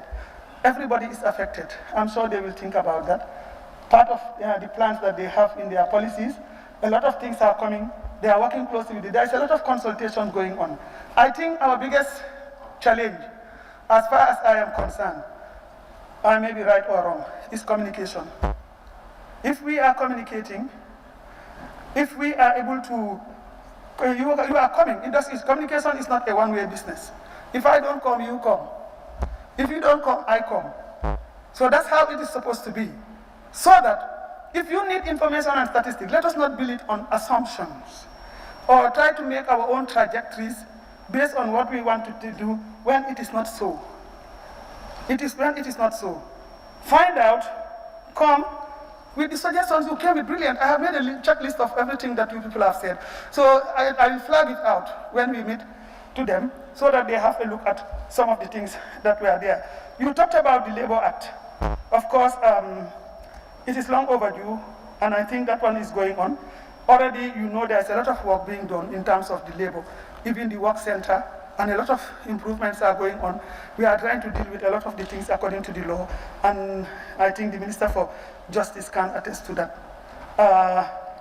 We will also talk about the issue of home bread, Gambia bread. I call it Gambia bread, Gambia fish, Gambia meat, Gambia vegetables, and Gambia. We need to have that strategy, and we need to work towards that to encourage our young people, to make sure that they are engaged. Look, you can make millions out of selling bread alone over time. You can make millions out of the sea if you are ready to go to the sea. If we are ready to go to the sea. But let us face it, who are going to the sea? Who are going to the sea? Are they Gambians? That's a question I want to throw out. Are they Gambians? How many projects before us, you and I, this government, sit here, have been made to encourage Gambians to go into artisanal fisheries? I was a consultant during those years for FAO, and I traveled the whole sub-region, did a study on all these coastal fringes in the sub-region. What you find is that we do not go into it because of the taboos attached to them. The taboos attached to them has made Gambians not want to go, and they will tell you that this is not ours. This is that there are people who are meant for that, who are crafted for that. So therefore we cannot go and say, so if you say that, and you are now saying that we are crying wolf about the whole thing, that we are not giving people in Gambia and youth the opportunity to go. There were so many projects that were done here, and we are trying to revive or trying to come up with another creative way of encouraging them and motivating them. But most of what was raised here, we all know. If we go to the fishing communities, who are the ones handling the boats? Who are the ones going to sea? What is the role? It's good to do another study, focus study, just to understand the dynamics of those elements. Do we have to deny ourselves fish because it's not Gambians who are doing it? We have to put up strategies, and we will agree, we will look at that. All of us to think about how we do it, come work together with our subcommittees in the National Assembly and in National Assembly members in their various constituencies that have those type of projects in their communities, and see how we encourage the people to do it. But if you go across all the landing sites, the dynamics, you all know that. So it's not the fault of the government, neither your fault. It is the mindset that we all have that we have to deal with. To remove the taboos, to encourage our young people, to provide the resources and the boards, and so those ones have ever been dealt with in some studies. And by now, if those things had continued, today we will be building upon them. But they failed because the Gambians don't take it. So those who have the skills will take it. So when they say nobody should fish, when the Senegalese left, no fish in the market. So fish will be $500. So all that we need to do is to learn and recognize those and try as much as possible and see how best we can encourage our young people. We can encourage the private sector who have the resources to also engage. Likewise in bread making. But I tell you, we cannot do that. This is a liberal economy. But we have to use positive ways of how we engage our people. But we cannot just say because we don't do it, nobody should do it. Economic-wise, it's not tenable because we have to survive. These are the realities on the ground. And we are very sensitive to supporting our youth. We have put into place a lot of things for the young people to engage in, and you will come to see those things unfolding as we move through the COVID and the projects that are going to come.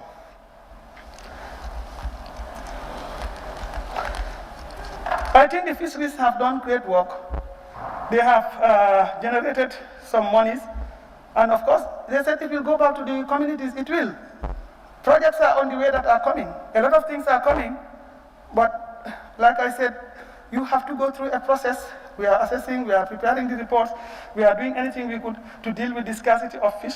The minister was telling me, we'll see what we can do. But if we don't go to the sea, there will be scarcity of fish. Let us buy our own fish and let us buy our own vessels. Let our own people do it. Let them learn from those who have the skills. We have the Senegalese. We have others coming who have the skills. Let us engage them and put it as a matter of policy that they have to, our people have to. But our people also have to change their attitudes towards the type of work they want. The crafts, the musicians, the artists, and other economic operators really are also affected by this thing.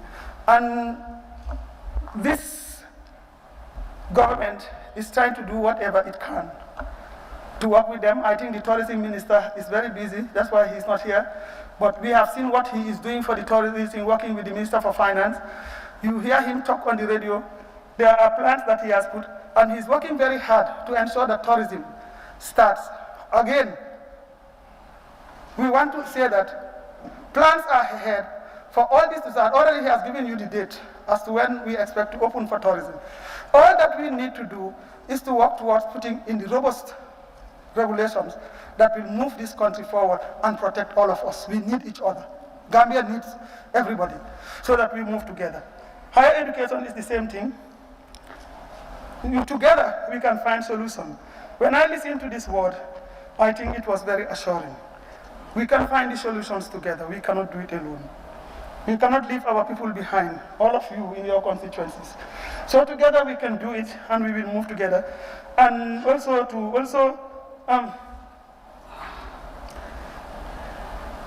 the Honorable for Ilyasa raised an issue of how can we, you've gone through the books, and the only thing we can do in this country is to change our attitudes.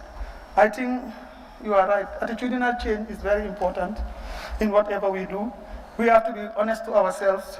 We have to be ready to move together by telling each other in our faces that we have to do this to be able to do this for the sake of the people. We are their representatives. We are here to represent them. So we will all do it together. It's not only government, it's all and every one of you. In fact, you are more important for the fact that you are supposed to make sure that we do the right things for them to get it and be benefiting from them, and not to bring in any stinge of saying that if we fail, you have failed because we are here to go by your bid. That's what I want you to understand. We are here to go by your bid, and we will continue to do that.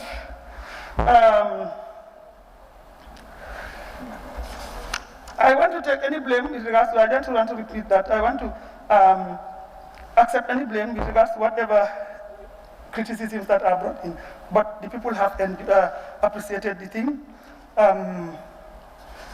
You also mentioned certain pages in which the analysis are very clear. And to also the Fonyi Bendali, I think I've answered your this thing. The police can also go to their area to help in the border issues. I think Interior needs to be supported a lot. They need a lot of the security forces for that matter. Because border control is about security vigilance. They have different roles and responsibilities to play. Presidents or the first high command is the Interior, the police, and the law enforcers. And then you have those that will mitigate any crisis. That's the defense to support. They come last. It's their role. But they don't have to come when we have the relevant institutions, but they are very relevant. So the security forces need all the support to move forward with our border surveillances. At the same time, we need to also understand that we are bordered with Senegal, our neighbor. We need to have a constructive engagement with each other. We cannot do it alone, we need each other. Border crisis can be detrimental, and we are avoiding as much as possible to have any crisis among ourselves, but to sit down as civilized countries, to sit together, empower the communities to use the traditional way of engaging. We bring in our leaders, we bring in our community leaders to come together and sit down and to say we are empowering our youth to surveillance this thing. If you come with your weapon, I come with my weapon, it would be good. Senegal and Gambia are too much for that. We cannot afford to do it. But the reality is, there are infringements on both sides. We have to accept them. And for that matter, all we need to do is to go to the drawing board. After all, not all of us can even reach all the borders. It's just to stay, live, and let live. Let us be each other's keeper. History has taught us that. So let us be the militancy that I am seeing, and the type of intolerance should be avoided in our empowerment of communities. All that we need to do is to bring them together. After all, land, yes, is very important, very precious, but you cannot cover everything. Even the compound you own, you cannot stand on all the sand. So these are, I'm appealing morally, but when it comes to territorial integrity and dignity, we should set it clear, but it should not be under a conflict situation or under a confrontational situation. We have to use evidence, analysis, discussions, and the treaties to move forward, but not what we are preparing, saying we have given our youths this, if the youths have been asked. It's good for them to do so, and maybe if people want to steal our cows, because sometimes the young people, while I'm sleeping, I would want young people to take care of certain things. I cannot do it. Even if I see them carrying it, I will not risk it. But they are young. How are we going to empower them to be able to engage constructively? This is what I want to say. We have to avoid conflict. Conflict will not take us anywhere. And I appeal. It's an appeal. This government is not taking a confrontational approach. We are taking an approach that is based on sound information and decision making, working in a mutually respectful way to move forward with our countries and to support each other. That's what we need. So this is very important. The security sector reform. Please, before we proceed any further, can any honorable member who is getting to 6 o'clock move a motion so that we'll be able to finish today's business? Any, yes, Central Badibu? I rise to move a motion that we sit beyond 6 o'clock to finish the business. Seconda? Yes, Woolly East, thank you. Thank you. I rise to second the motion. It has been moved and seconded that the assembly sits beyond 6 o'clock to complete today's business. Those in favor, please say aye. I cannot. Those in favor, please say aye. Aye. Those not in favor, please say no. So the ayes have it. Thank you very much. So we can now sit beyond 6 o'clock to complete the business of the day. Thank you very much. Yes. Thank you, and thank you very much. I appreciate it so much. It's important. Thank you very much to all of you.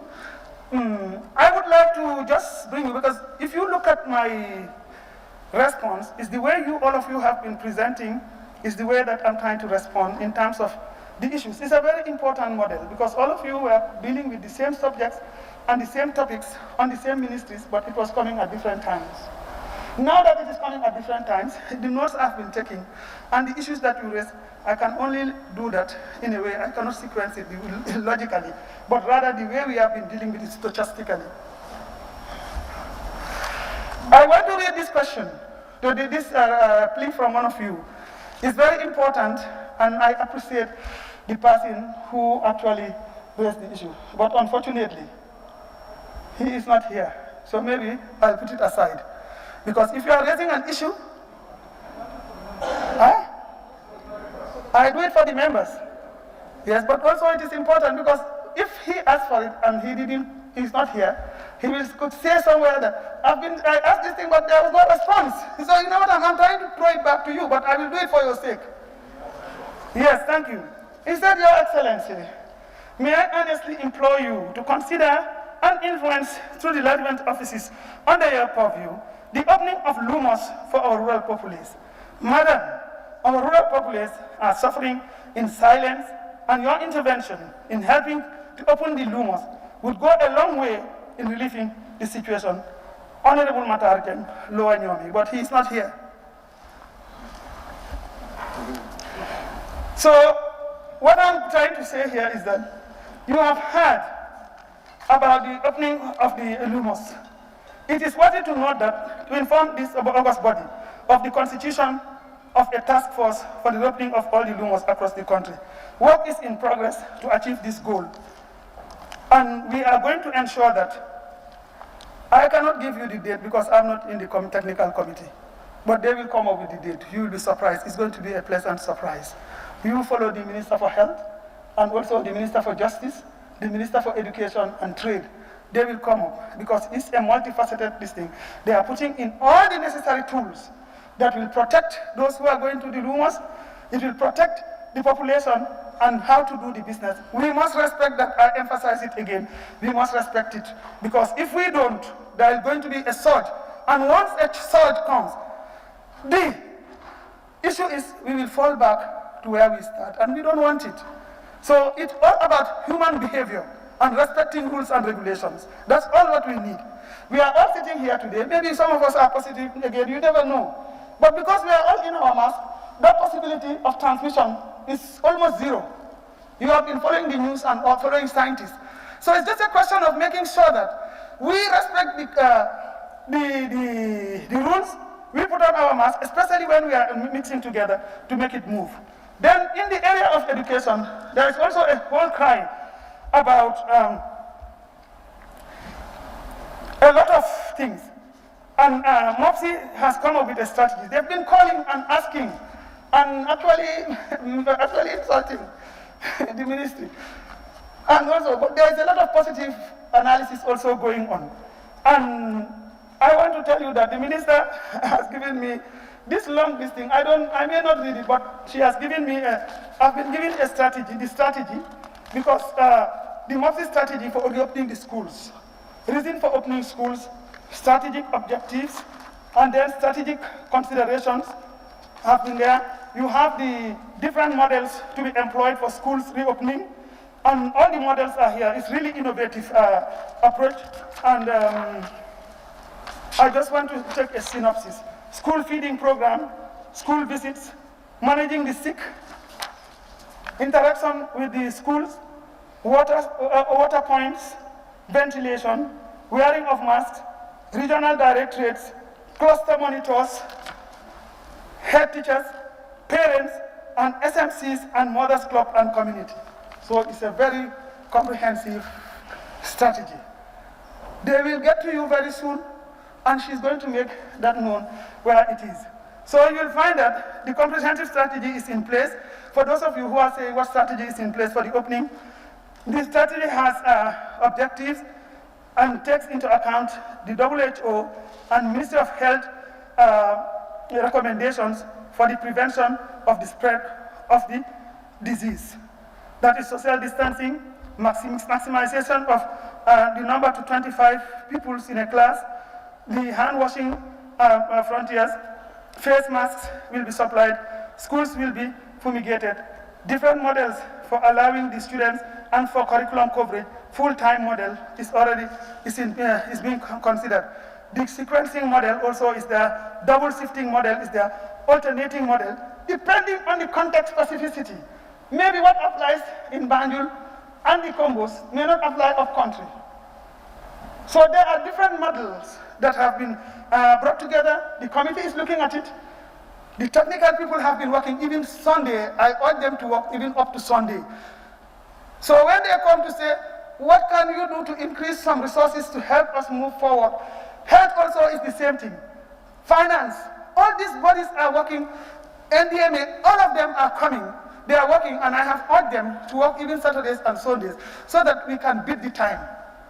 I want to let you people know that. However, the implementation of the shifting will require a lot of resources to provide for the face masks, hand washing, additional furniture, and additional teacher services.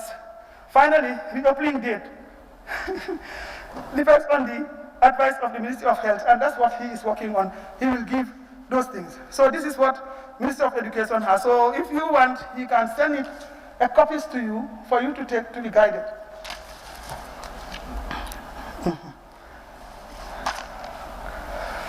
Now we are going in still I will talk about issues on women and death. The minister has said, but it cuts across. You have the Ministry of Women, you have the health sector, you have education, you have youth, you have agriculture, you have all sorts of things. Women cut across almost everything. It's a cross-cutting issue. They form over 51% of the population and equally representing the population. What had happened has been happening a long time ago.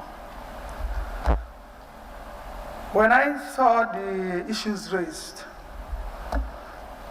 it reminded me of the several fights, I call it fights, that we have made to recognize the reproductive health and rights of women, maternal mortality, health, allowing them to make decisions over themselves, to give them the chance to survive and to be able to do, and to also deal with nutritional taboos and so many other taboos that affect their health. So there are so many gamuts of things that are affecting women. And I want to join all the other women and men who have raised these issues to bring it to the public eye and attention. That is the reason why today this address that was made by the Minister of Health is appropriate and raised by all of you. I give credit to everybody in the population for raising the issue, especially those women who also were joined by the young people, men and women, to show the concern. And you have heard the great contribution that the Minister for Health has said. And I want to tell you that this government's primary interest and aim is to promote and improve the health systems so that women's health and all other health as a right. It is a right, it's a human rights issue. It's not something taken for granted. Everything that has to do with reproductive health is a right. And inshallah, a lot of things are going to be done. The statistics speaks for itself. There is marked improvement. Maybe with technology, we have captured this one. Maybe there are hundreds who have not been captured. So, but this is a pointer, and I think the whole population should appreciate that the Ministry of Health and this government emphasizes and gives women the prominence that they desire, and we're going to make sure that everything that is possible to move forward. Like the advice was given, there are different gamuts of implications. Attitudes have to change. It has to deal with not only infirmity or disease, it has to do with also attitudes, where you have nutritional taboos, where a woman will be pregnant and they tell the husband, please give your blood to your this, and then he says, no, I can't tell you, man, see, they do that. We are aware of that, and that has been done for over 30 years. We have been advocating for that. Sometimes we have to go around to look at who can do it. So attitudes have to change. The hospital cannot manufacture blood. It has to get donors, as the minister said. It has to also have a blood bank. To get the bank or the blood bank, you need people who will come in to say, I am here to donate blood, and so on. And indeed, in fact, this is an opportunity to know the status of your health. If you come to donate blood and you are tested, if you are free, then it confirms. If you are HIV positive or any other form of disease, then it gives you the opportunity to respond on time.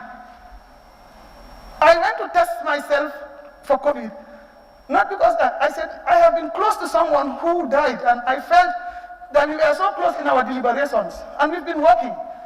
I went and I tested myself. I knew if I did not test myself and know it on time, I would have died.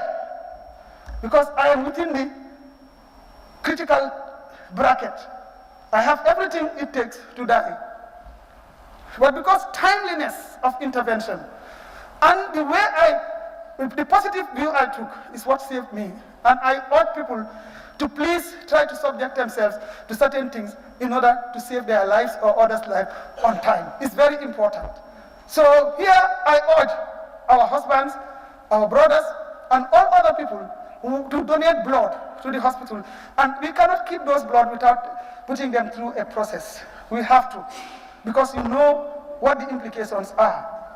I would also urge that when women are pregnant, let them give them the opportunity to go, not to say, if my husband does not give me permission, I cannot go. You, the husband, should get up and take that woman to hospital, or get somebody who is strong. The elderly women that you take there sometimes also die on the way because they are old. They cannot. When the woman is in pain, she needs to rest her arm on somebody. When you take her with a very old woman, that one might be so tired, he cannot walk, and you have heard the horrendous story that the minister said. And these are just a tip of the iceberg. You can never tell the distances. The roads have to be made. We need to get ambulances, not donkey carts. I have always not accepted donkey carts. Motor bicycles cannot be used to carry a woman in labor. You cannot. The roads are bad. So let the motorcycle issue be an economic issue, but not to associate it with the women's health. They need a better treatment. They need vehicles that are well designed. And now I tell you, the Ministry of Health has a lot of ambulances, state of the art, that is there. We will improve our work. We will do everything we can. This government is committed to promoting women's health and give women.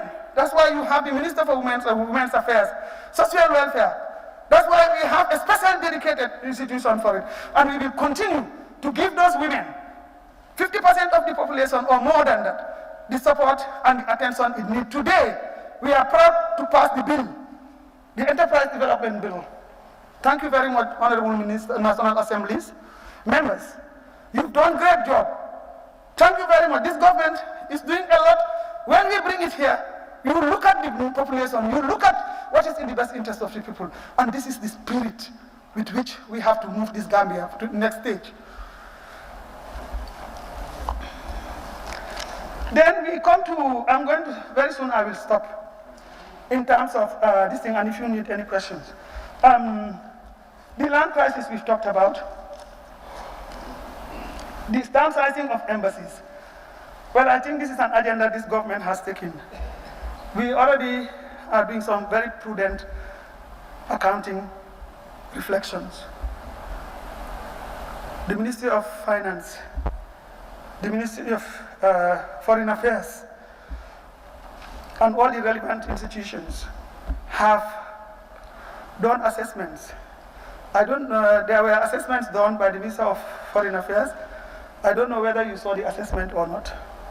But there was an assessment done, and part of the assessment, the strategy is to downsize, because we are looking at our comparative advantage and looking at what is going to bring us dividend rather than spreading everywhere.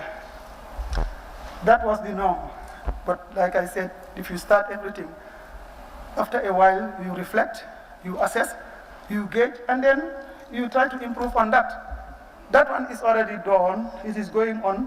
You will be surprised to see some people coming back and others going. We're looking at different aspects, capacity also. We're looking at the ability to deliver. And all these things are being thought of, because we cannot continue to just put somebody there just for the sake of being there. This government is very sensitive to that. We want to make sure that we get the right people, we do the right thing, and we move this country. People come and go, but the institutions will remain. So if the institutions are going to remain, we have to put them in the right pedestal. And that is what this government is doing. So the downsizing of the embassies are going on. If you want to get more information about it, you will get it. It has nothing to do, there's a lot of misinformation going around regarding that. They are downsizing because I'm not this, it's not about that. it is important that the Gambia moves forward, and we need to do the right thing to go ahead.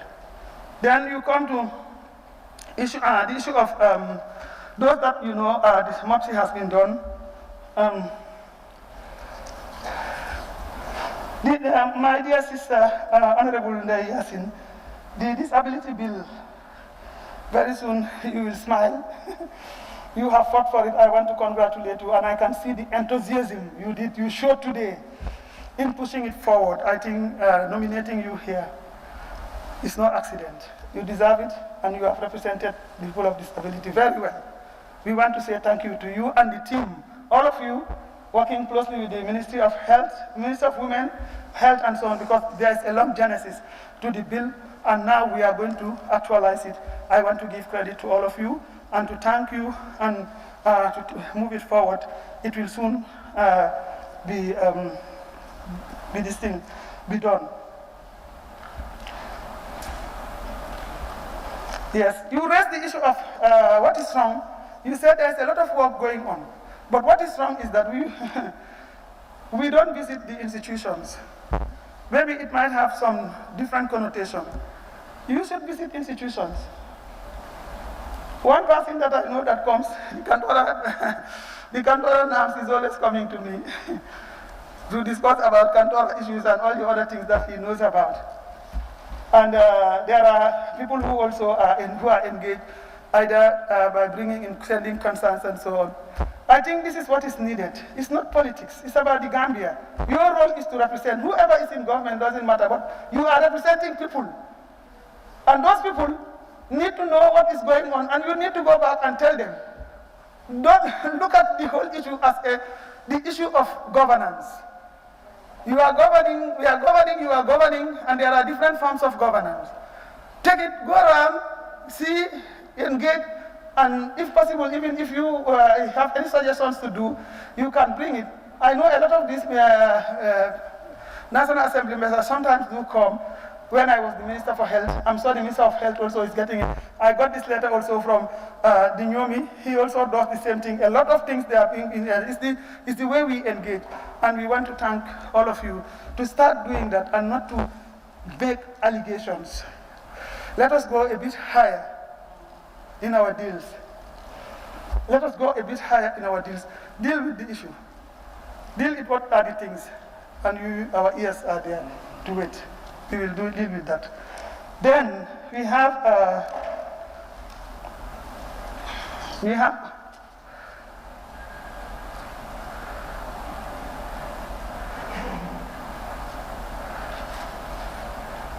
yes, I got some very nice speeches. What is holding us from doing justice? The appeal before us to make efforts to know what is happening. We have been having plans on the way. We are doing, and that we do justice to this country among ourselves, and problems can be solved. I love that. Quite a lot of passionate deliberations. For the benefit, a lot has been. It did not take note of road accidents. Maybe it might have been inadvertently left out, or because of space. Then, and the summaries that are being done. But the minister of this thing might have put it on the report, on the main report. Like I said, reports are sent by different sectors, so we try to summarize, make a synopsis of them. You cannot bring everything, but sometimes it is very detailed. So he will take note of that.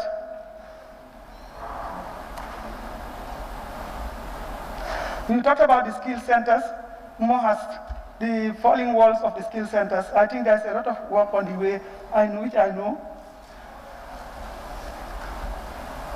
You talked about, there is also the need for DCD to initiate demand-driven development. The decentralized structures needs to be strengthened. The VDCs, the support to local councils needs to be addressed. The environment and climate change, waste management bill, to deal with environmental challenges. I think this is one of the most important things. The Gambia is getting to a point where we may be living with the garbage. I think we have to look at the environment. The Environment Ministry is trying to do a lot about that, but also it boils also towards attitudes. How do we manage our own domestic waste? Because first and foremost, you peel your onions, or you remove your dress in a box, or you remove your tie from a nylon bag, and then you just throw it away. We throw away papers. We do all sorts of things. Now we want to make sure that all that thing together, by the time we go, we have flies, we have maggots, we begin to see, and even COVID that could contribute to COVID. Because we are told of the ways it can be transmitted through droplets and also on surfaces. And also, it's not even healthy. We may have infections and so on. So I think you have to come together with the Environment Ministry, your villages, your constituencies.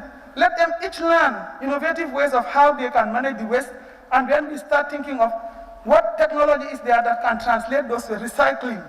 There's a lot of talking about recycling. I like the Banjul knot analysis. It was quite long, but I think you are giving some practical examples that people can adapt and do, and others, or some of you have done it. So if some of you have done it and are thinking about it, these are ways we come together. How can we do it? It's not the government alone. Because what happens in our houses, in our homes, we are not there to monitor that. But the cumulative effect of the amount of garbage, the Ministry of Environment cannot deal with all that. But it is their duty to provide the enabling environment.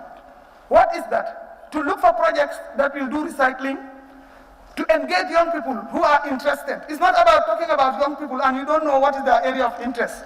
It's not about that. It is about how are you going to engage people who have interest in that or have the resources. Then you go to the Ministry of Finance or to trade.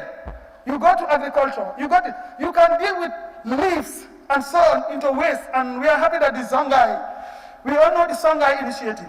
We also know that a lot of Gambians, young people have been trained there, and some are even appointed by private entrepreneurs who are helping them to deal with those green habits and so on.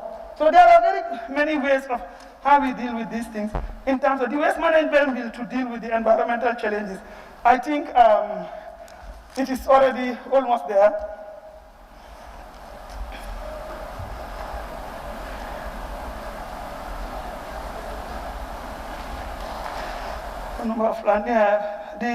The GRA has been, we talked about, we have improved a lot in the generation of revenue, but of course we are still impacted. And if the Minister of Finance gives you the report, he may be able to give you some analysis. He will be able to tell us how, what are the plans, the mitigation plan, and so on that are in place. I know that he's been guiding us through a very, very positive direction and giving us hope. And if you look at it, he gives the information to you people to decide on what to do. I think I want to thank you for being available for us and looking at ways and means of where revenue will be generated. Let us be patient. There is a lot of work, ourselves and everybody. We have inherited a very difficult context. But since then, Alhamdulillah Rabbil Alamin, we are moving through your guidance. We are moving to your guidance, your rigor, your constructive engagement, the efforts that you are doing proactively, working with the subcommittees who are doing all these things in order for us to move. And then we are cooperating. We are doing whatever we can based on the relevant institution to see how can we do. It's not magic. It's all about strategy. It's all about critical thinking. It's all about constructive engagement. And it is all about appreciating each other and recognizing each other to make things move. We can never be the same. And we should not aspire for that. But we want to have a common vision that's moving the Gambia forward and putting in place the instruments that are going to move this country forward. That's what we need. And that's what it has to be. So that we all associate with ourselves. So we will get there. We will get out of it. So I appeal for peace. I appeal for understanding. I appeal for constructive engagement. And we are ready to listen to you to move forward.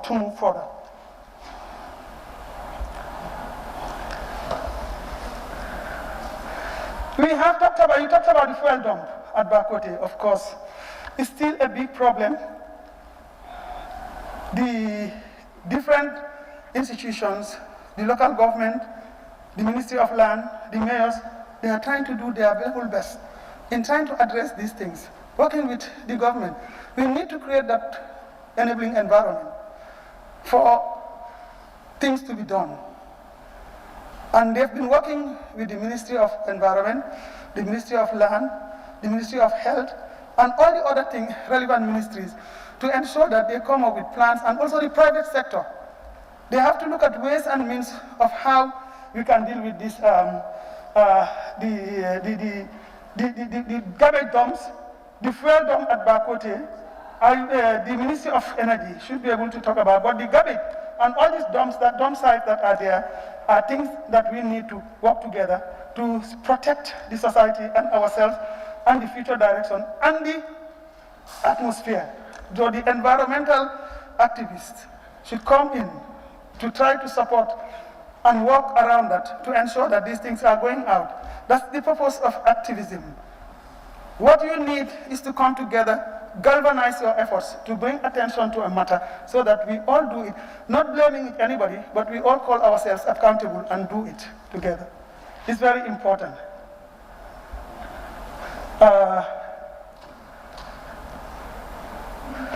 Somebody raised that the Gambia, that the CRR still does not have a youth center, and you need to have one. Of course, yes, you are right. We will do our best. Let's see how we will move, it cannot be done, but it is a concern. And I think it's a good concern for the young people and for everybody, so that they can reach the people. And they'll be able to stay in their areas, support their parents and themselves, and be part of to be leaders in their communities by learning a skill that will be relevant to them and be relevant to the population. That's a plan of this government. We are going to do that, and we will work with you on that, because it's about human development. Tourism. The Cultural Week has started in Janjanbureh, and I know that Janjanbureh has been known historically with the Tourism Week.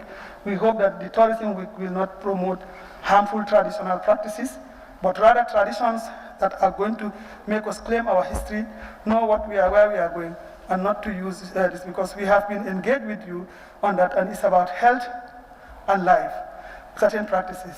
So these are the things that we need to consider. I think the YAP project and also the Ministry of Tourism, including other ministries, are working. You said you have not seen anything for post-COVID-19 pandemic, but now I have given you a few strategies that are there, and it is coming from all different, a lot of ministries are preparing. You will get it from, when the report is ready, we will share it with you. And then we cannot do it without you. You will work, the relevant ministries have been told, once they are doing that, they have to share it with the relevant subcommittees, so that you will also bring in your own business, because at the end of the day, whatever we need is going to come here. So if you are well informed and you are part of the process, like it has been witnessed by some of you who talked about the work that the Ministry of Health, Fisheries, and other education, and all the other ministries that they are working on agriculture, if you are part of it, you stand to validate. And that's the most important thing. You assist. I love that word.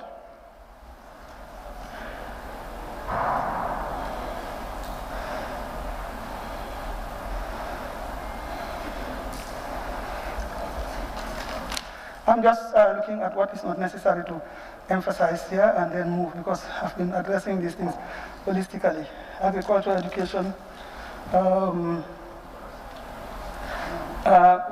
only thing that they have talked about in education is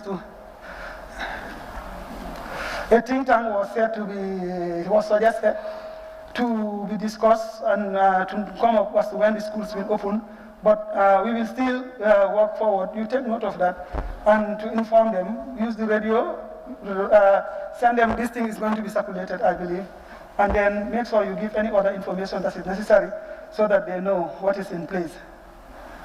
The transport infrastructure, we have been told, is inadequate, ineffective.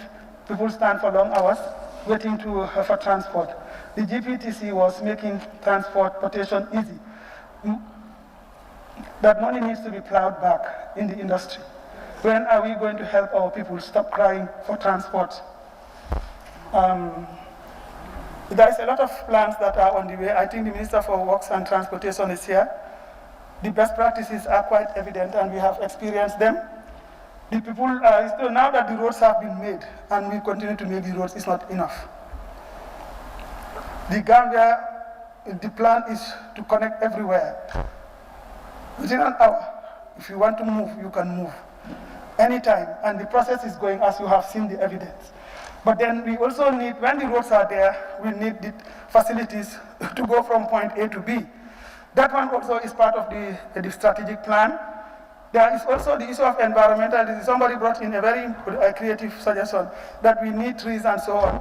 There is a lot of planting, so the environment minister has taken note of, and there will be plans to work with our partners and with Gambians, because if we make our seedlings, if mangoes are the best things that we need, we put them. If it is cashew, we put them. If it is eucalyptus, whatever plant that we think is going to be good for the region and where the roads are, we try to do it, beautify it and do it. It's our duty and we will all do it together.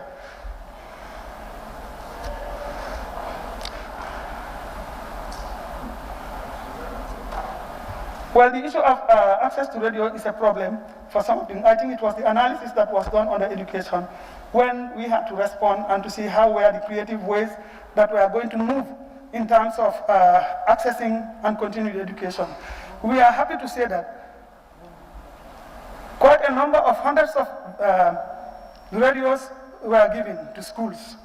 And these radios were used to help the children because sometimes access to internet is not there. So context specificity again is what we need to think about. In my home, the children who are not going to school had access to internet and were taking their lessons. But in my home in Kaur, they don't have it. So what is it? They need a radio and telephone for us to tell them what to do. So those context specificity, but we are trying to work hard to see, because every child has a right to be educated.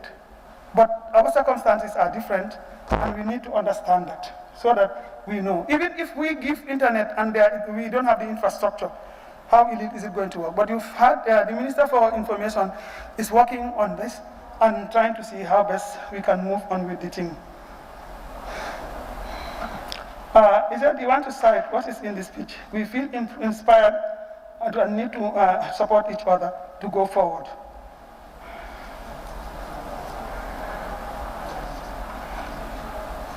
The issue of the fertilizer, the Honorable Member for Nyani talked about the sonar, and to clear the doubts and clarify statements, agriculture page 31, the fertilizer type and where and fertilizer was sold and was very difficult for farmers to get it. Now, these are lessons that we have had a lot of positive things. We have also had the challenges, and these are realities. Others, people have talked about that. It's a normal procedural matter. We are learning from those challenges. A lot of people have received fertilizers. A lot appreciate them, and we have heard them being said over the radio. We've also heard them talking about the challenges over the radio, and we have also been hearing from our people up and down. But on the whole, it has done quite a lot, and we are going to take care of these challenges next rainy season to ensure that these things, you have been told that by April, fertilizers will come to this country. It was here. Now, the distribution started all the way, but maybe there are certain places that it did not reach on time probably, or certain things, and you also gave some very creative ways to say, can we give it to certain centers where the people have access to, can easily get it and move forward. So it means agriculture will have to sit down with the Ministry of Trade and whoever finance to find out ways and how these things can be distributed to move it forward. But these are all well taken, and this government is here to make life easy for everybody.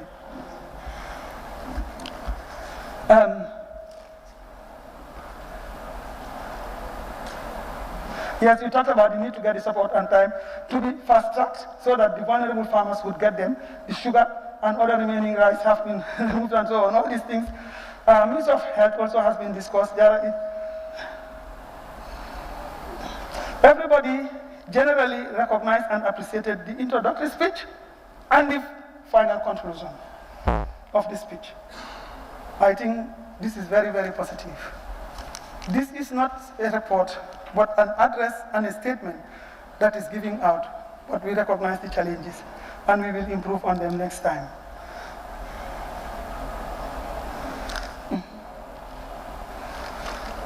COVID has cut across almost everything that everybody spoke about. So I think you recognize the context very well, that COVID is overriding a lot of these things. And of course, within COVID, we have to navigate. We cannot go out, we cannot just leave things to stop. It cannot stop. Life must go on. We have to navigate. We have to plan. We have to see how best we can navigate around that. And these are the strategies you all have given us. And together we can make it. I think we will move forward with them. We are almost there.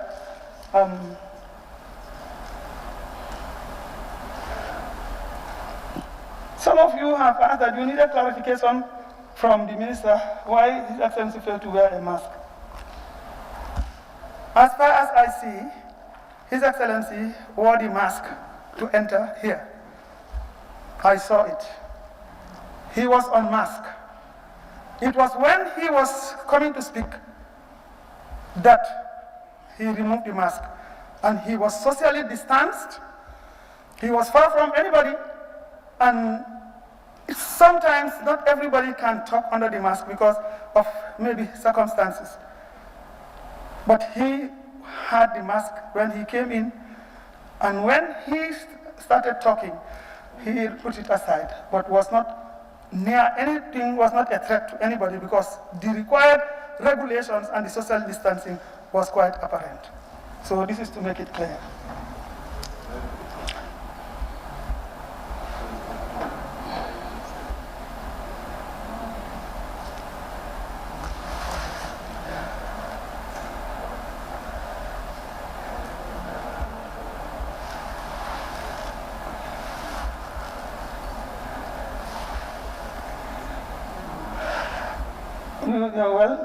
There are some procedural issues that were called to accountability in terms of the spirit of what needs to be done, and I think it's good. We are constantly learning about this standing order, the Constitution, and so on. This way, repeating it and reminding each other is also another form of education for all of us, and also calling us to accountability. That's fine. One of the this thing I talked about the transitional and not transnational. And it is not transitional, it is transnational, but I guess that one is understood. He talked about the importance of community policing. We all agree with that in regards to porous borders, but we must be careful of let's not take the law into our hands. This is a rules-based democracy. We must live the tenets of what we profess. And let us remind ourselves on a daily basis that since we are in this democracy and it's rules-based, it's about rights, it's about following procedures, whilst we are doing community policing, law and order is in the hands of the police under interior. Wherever community policing is being done, you have a police and a person, people, civilian, who can work together to support each other and to discuss matters that are within the community so that they can help to come up with strategies to deal with it. So let us not take the law in our hands. The Gambia, is being ranked as, I guess, the 12th or 10th peaceful country in the world, or in Africa. I can't remember the source, but we must try to safeguard that. If it were not because of the way we do things, how can we be ranked at that level? So I would urge, whilst we take our do a response to certain things, let us follow the due process, let us respect rules, let us respect regulations, and let us not develop that mob attitude. It will not help us, it will not promote peace in our country. And once people feel that there is no peace, business will halt, people will not invest, a lot of things will not come in this place because it is not a safe environment. Doing business may be taking us down. So I also want to thank those people who are working with the Minister of Trade to help us improve our business environment. With all the ministers who are here, I think these are very important things for us to do so that we may give Gambia the Gambian flag to arrive during our time, your time, to be proud of what we have achieved. I think it's very important. You talked about Saransa youths. We talked about the police that cannot do all that. So the citizens should be given education. Yes, they should be educated. They need to be brought together. We need a civilized society. We need a society where the police, the security, civilian, and all of us can come together and deal with issues in a manner that is professional, ethically, and morally acceptable, so that we live in a peaceful and safe environment. And we already know this is the week of peace. So I am emphasizing peace because it's very important that we know.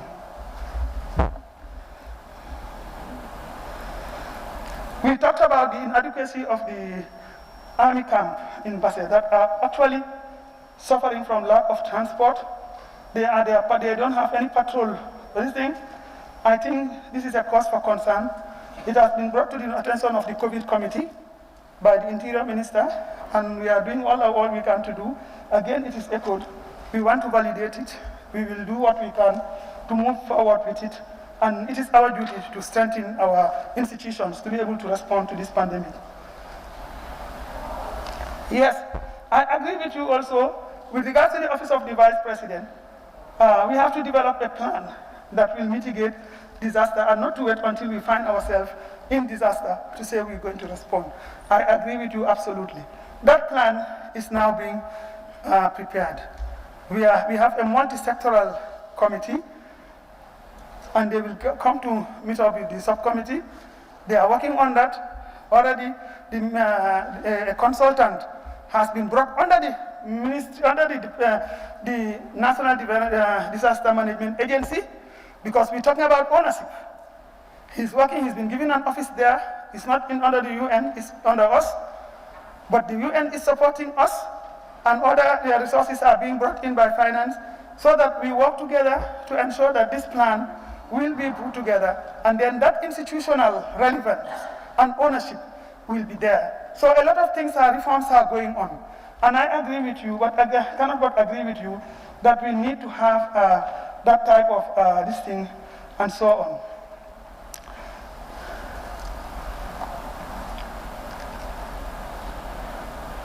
He talked about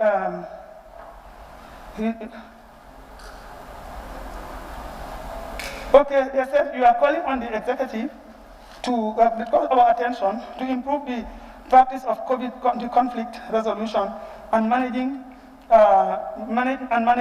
making use of the different scenarios and all the cultural and traditional ways that we have inherited that are positive, to be able to organize a day where the Jarankas and these things are going to work together. And these are best practices we try to do, and I think the relevant ministers should take use of using culturally relevant strategies to deal with conflict in our communities, which I accept very much. Your case was a very good explanation. Higher education. I wanted to take time to clear this because it's very important as assembly members. This is not to underscore your understanding, but then the interpretation was a little bit not understood by the member. They said Gambia College produces more human capital, but put under the purview of MOHAST, the Minister of Higher Education and so on. Yes, all educational institutions are under the poverty. Higher education are under the poverty of, or under the purview of MOHAST, Minister of Higher Education, Research, Science and Technology. That is the institution that is responsible for looking at all the aspects of tertiary education. So all these institutions that were named, GTTI, MDI, RDI, and so on, are higher education institutions, and therefore under them. And what the ministry is trying to do is to try and consolidate. Of course, I understand the misplaced dimensions that, that was observed, but these are all ways of how we respond. You have management courses being done by GTTI, and then MDI also is doing the same thing, when GTTI, technically, from what you understand, is about technical and engineering subject matter. So these things are being considered. MDI has been known to deal with management issues and so on. But all institutions can have specially designed programs to deal with management-related issues if they choose to deal with strategically a phenomenon. But then the institutions must be given their primary mandates. And that's what the Minister of Higher Education is now trying to do, that this is the faculty of this and that, the faculty of this and that, and now it is time to consolidate all those things, put it under the higher education purview, because that's the umbrella body that is supposed to deal with that, in terms of resources, inside of providing all these other things and so on. So it is not missed in place, but we also understand that there are anomalies, and we will deal with those anomalies. I met the higher education. I tried to explain to him. He said, he gave me there's a clear indication of what he's trying to do, and it's in the right direction. We should be proud of that.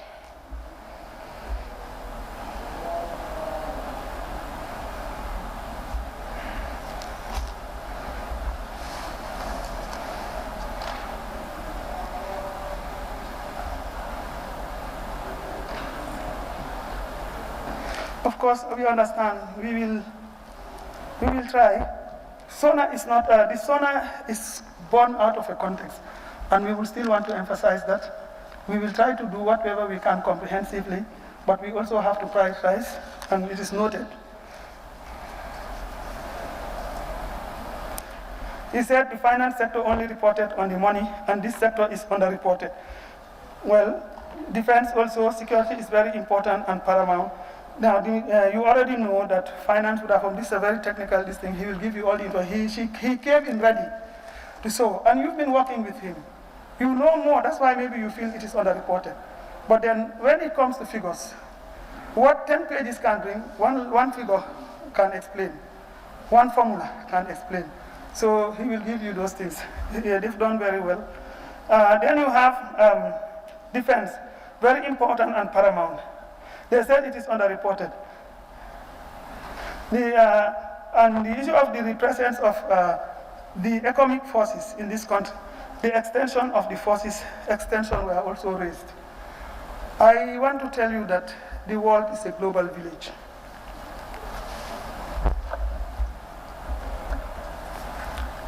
We are a sovereign state, yes. We are a sovereign state.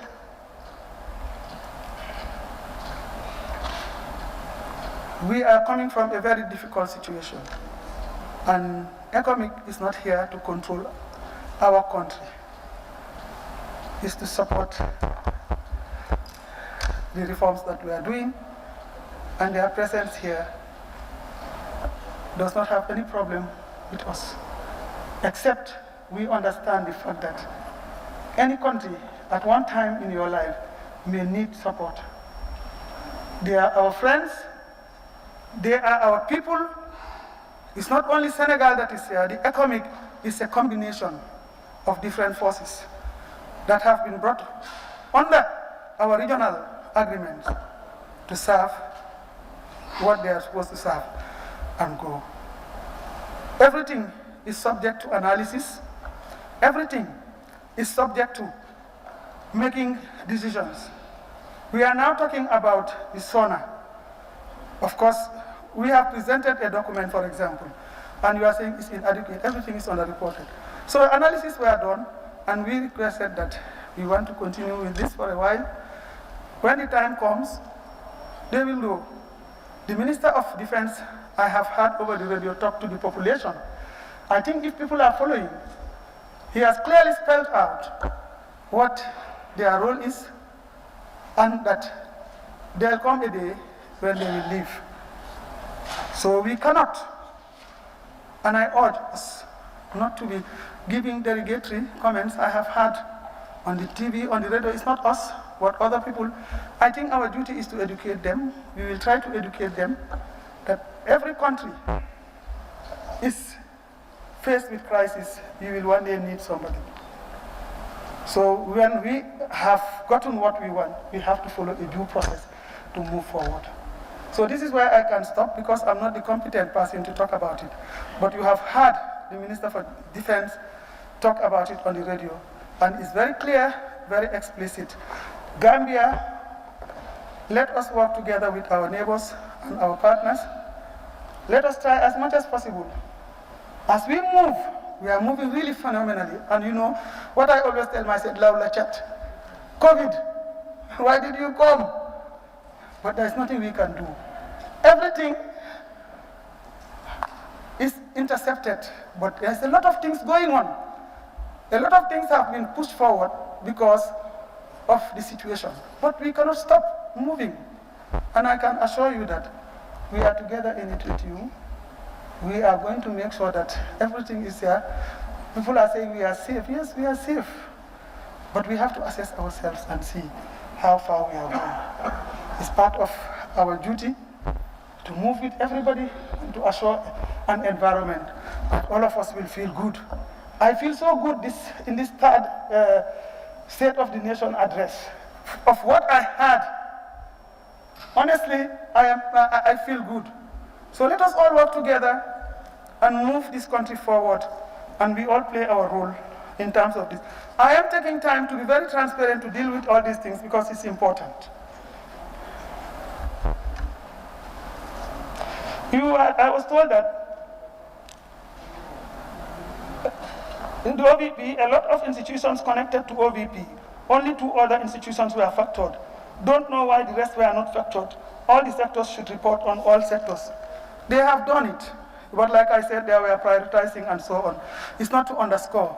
Next time we come, we will give reports on that. The reports are there.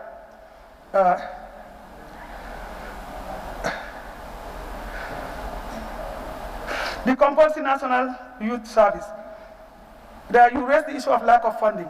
You see, I like the way you people deal with these matters, because I'm sure you must have done your consultations, even with the ministers. It's possible. You might have done your consultation with others who might give you this distant information, because I was given one information by a minister, by a NAM, to talk about it. And I said, write it. I want to bring it here. It's good. So some of these things that you bring in is based on your analysis and your contacts and those who might want you to push this agenda, and that's a fact. It's okay. That's your duty and that's the job you should do. And you assist us to work together. And therefore, the use of youth and sports services, the lack of funding is there, and there is this issue that is already put in place. There's a levy, a sport levy, that is being approved. And we were guided by the Minister for Finance. But then you have to walk through the procedures. And if that one is effected, a lot of things will move. There is a big plan for the youths across the whole country that is going to happen. You will begin to see it unfolding. Stadium, youth centers, job creation opportunities, apart from what the other sectors are. But Ministry of Youth has a Herculean plan that it is coming. That is why we agreed in cabinet to have a sport levy to be able to help with that, because donors cannot give us everything, also depending on our partners who will help us. So that is on the way. Sports is not only about football, yes, it has to do with a gamut of things. But we have to celebrate where we have done well. And I want to celebrate our Gambian sports, men and women, for excelling in some of the areas that they have done well, and to urge them to improve on the others that they may not have the opportunity, but we will do our best to work with them to make it move. Upgrading the Friendship Hostel to a 3-tier star. And there was a lot of beautiful suggestions given. We are taking note of that. It will happen by the grace of God. We are going to work with you. If there is a select committee with that, we will see. He said, apart from Ministry of Health,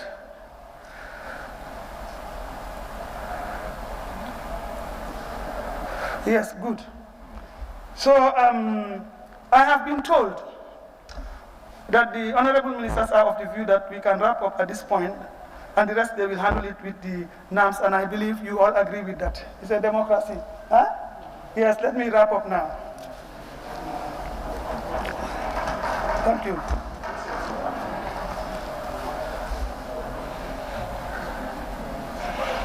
Finally, in terms of my deliberations, before I give my reflections, you will find that we are told that some of the lumos, people are going to lumos and lumos are happening.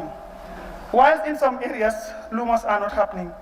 If you can see people going in, that is in flagrant this thing of the rules and regulations. But we will try to work now. Once the lumos are open, people will do. We know that in our rural communities, this is a weekly event. But we also have to protect them. The Ministry of Health and Trade, including others, are trying to make sure that they will put the regulation in place. I am urging, and this is an opportunity again, all of you here who are having your constituencies, when the lumos are open, please advocate about the mask.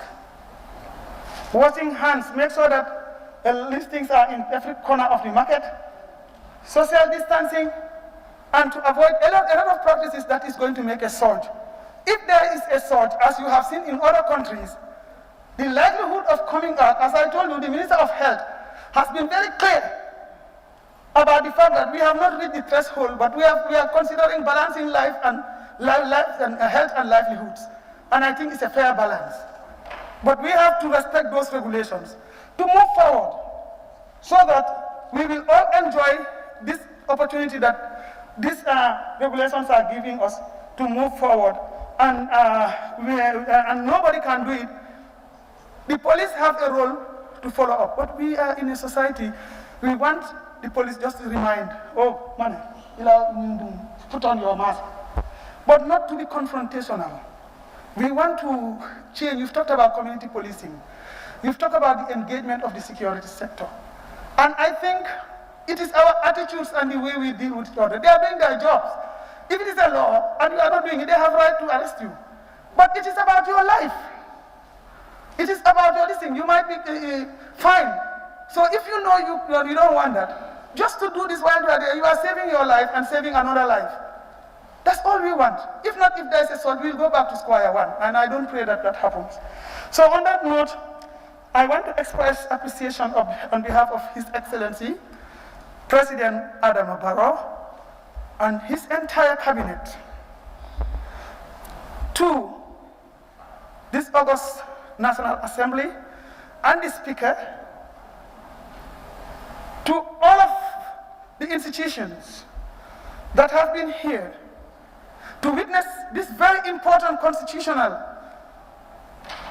requirement of His Excellency President Barrow, and to appreciate you for really appreciating the document, being inspired by the introductory speech and the conclusions of the speech, as well as helping us, assisting us, each other, to deal with some of the sectoral challenges that are there and appreciate the successes that we have done. It could not have been possible, according to him, without your involvement. He expresses his appreciation and assure you of his full cooperation to work with you, to work with the cabinet, to work with all sectors, and to continue to put the Gambia first. Let us see the Gambia first, he told me. Tell them I appreciate everything, and I don't think it was a bad year. And you have expressed in ways of appreciating some of the clauses in this address, how inspired you are, and understanding and appreciating the context we are coming from. We can assure you as ministers, and as the Vice President responsible for the government affairs, that institutions under the leadership of the Secretary General and the head of the civil service will work closely with you in ensuring that everything that we have discussed here that has not happened, because some have already happened, and those that are relevant in the context, we will try to do it together. I want to appeal to you that appropriation bills that may be coming here is well thought of. They are well thought of. Projects that will be brought to you under your various subcommittees are well thought of.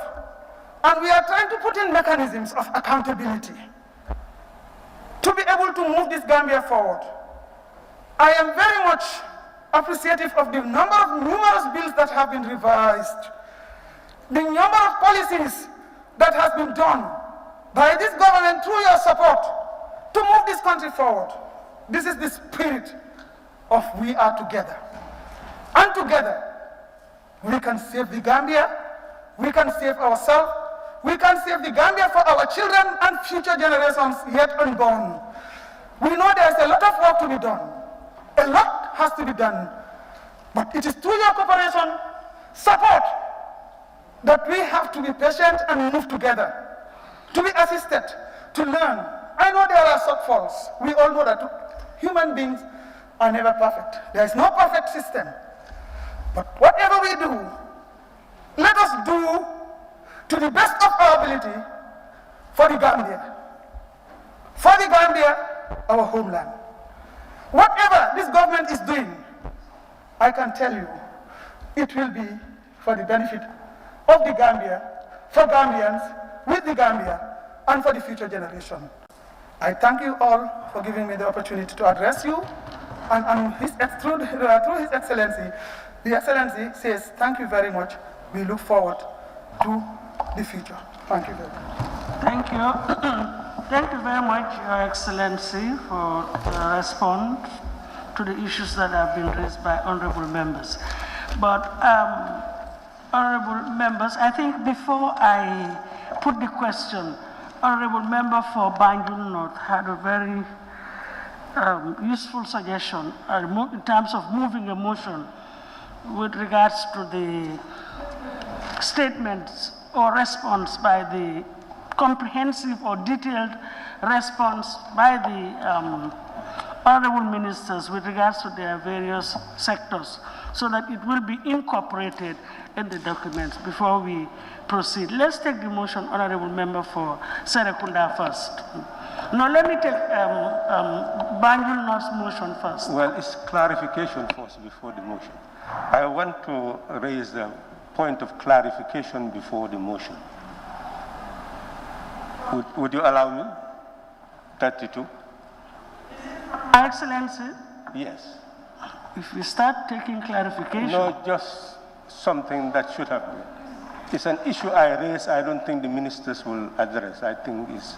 I always say I don't want to shut anybody down or out, but at the same time, we also have to be fair. If you give one, you have to give the other. So let's just be very precise. Yeah, very precise. Honorable Speaker, I asked a specific question on the constitutional review process. Is the government still committed to the constitutional review process?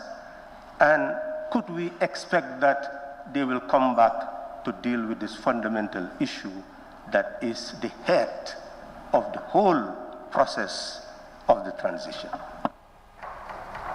Well, yes, Your Excellency. I think that's an important point that needs to be clarified. You are right. I'm so sorry.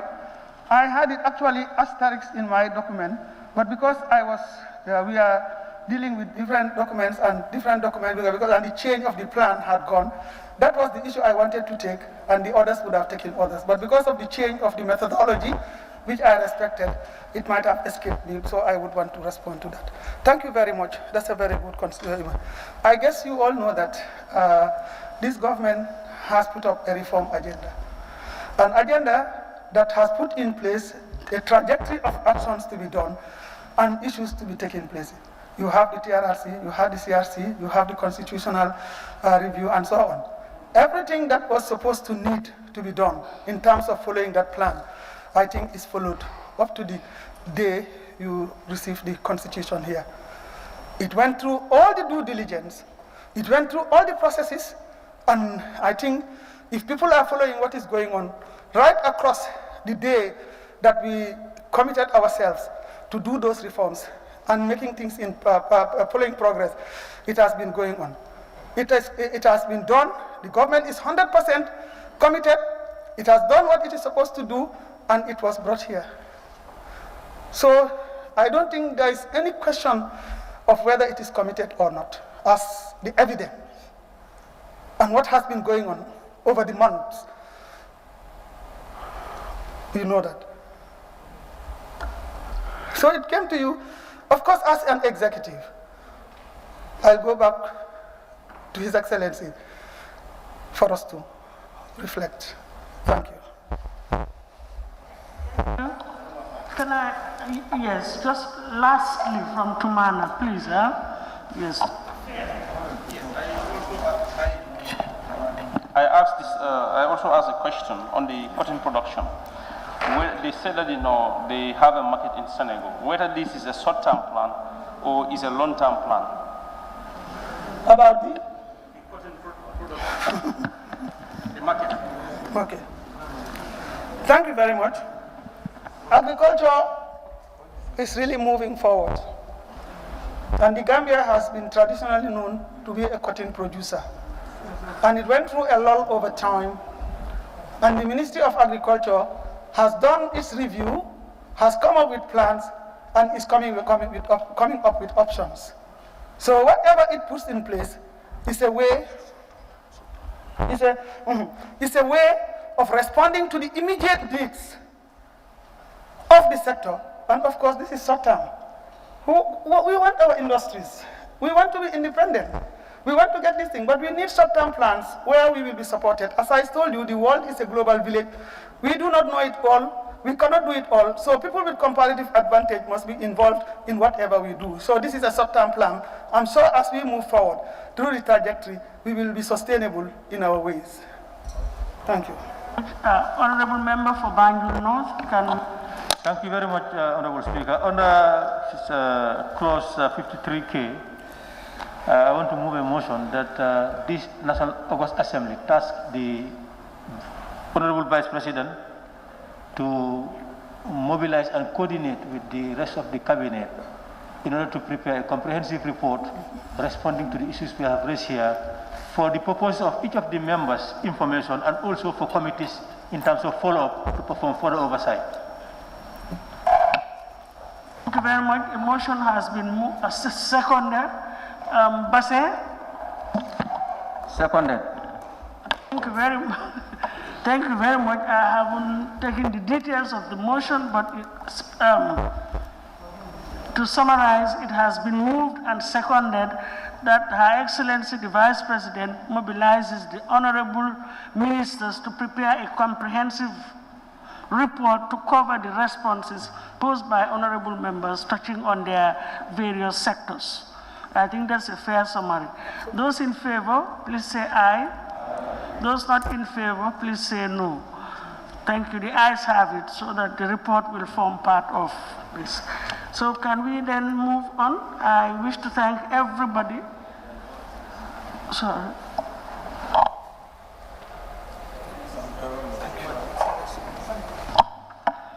Thank you very much.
Thank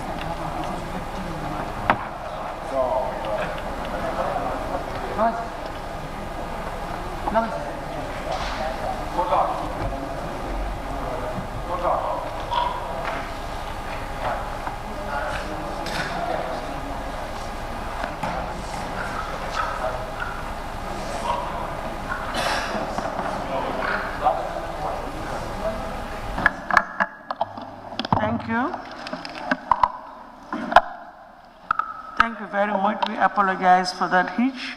I wish to take this opportunity to once more thank Her Excellency, the Vice President, and equally thank the honorable members who've been with us throughout.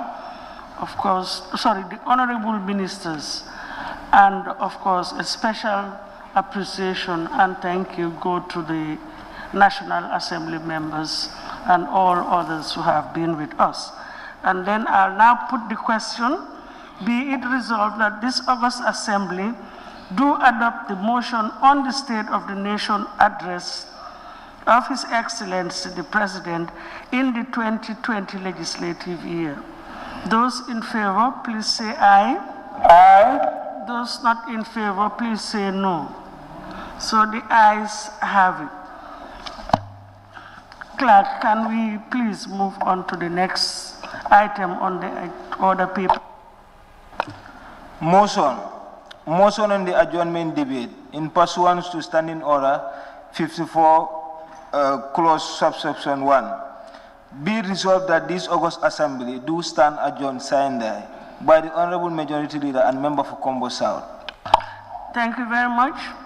Honorable members, today's sitting marks the end of this ordinary session. That is the third ordinary session of the National Assembly in the 2020 legislative year. This was precisely a very short session in view of the COVID-19 pandemic regulations. The session witnessed the first reading of the Constitution of the Republic of the Gambia 2020 Promulgation Bill 2020 and the State of the Nation address delivered by His Excellency the President of the Republic and other Assembly matters. But honorable members, as is always said, the business of plenary can never be exhausted. We will therefore today commence the motion on the adjournment debate to adjourn this ordinary session sine die. But of course, committee work will always continue. The adjournment debate is a very important sitting of the Assembly and is unique at the end of each ordinary session as it gives honorable members the opportunity to discuss and debate on cross-cutting issues, which of course require the attention of the executive. As at the appropriate time, I will invite Her Excellency, the Vice President, and honorable ministers also to take part in the debate and to respond to any issues that would be raised. Now, in accordance with the provisions of the standing orders that specifically clause 54, subclause 1, I will now invite the Honorable Majority Leader and Member for Kombo South to move the motion for the Assembly to adjourn sine die. But before doing so, I just wish to draw the attention of the Assembly to clause 54, subclause 3 of the standing orders, that no honorable, there's another microphone on, Honorable Woolley West. Woolley West, your mic is on. Thank you. I wish to draw the attention of the Assembly to clause 53, subclause 2 of the standing orders that no honorable member shall speak for more than 15 minutes during the debate, except that the speaker may, at his or her discretion, allow the mover of the motion extra time for his or her reply. I'll therefore appeal to honorable members to take note of the said provision of the standing order regarding adjournment debates. I therefore invite the honorable Majority Leader to move the motion for this Assembly to adjourn sine die. Honorable Majority Leader, please. Thank you.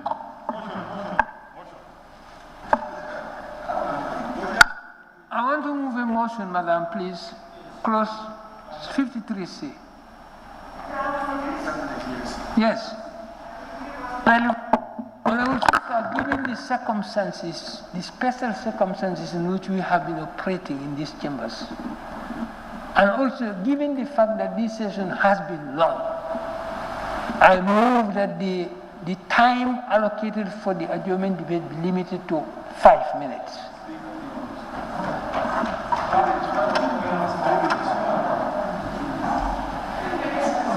Second. Yes, please. Thank you. I rise to second the motion. And you've seconded the motion.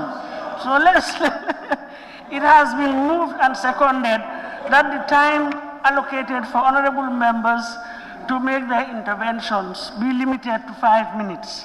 Those in favor, please say aye. Those not in favor, please say no. Yes, so let's take a vote. I cannot. Yes, I mean, he has a right. Those in favor of the 15 minutes, of the 5 minutes, those in favor for the debate for honorable members to speak for 5 minutes.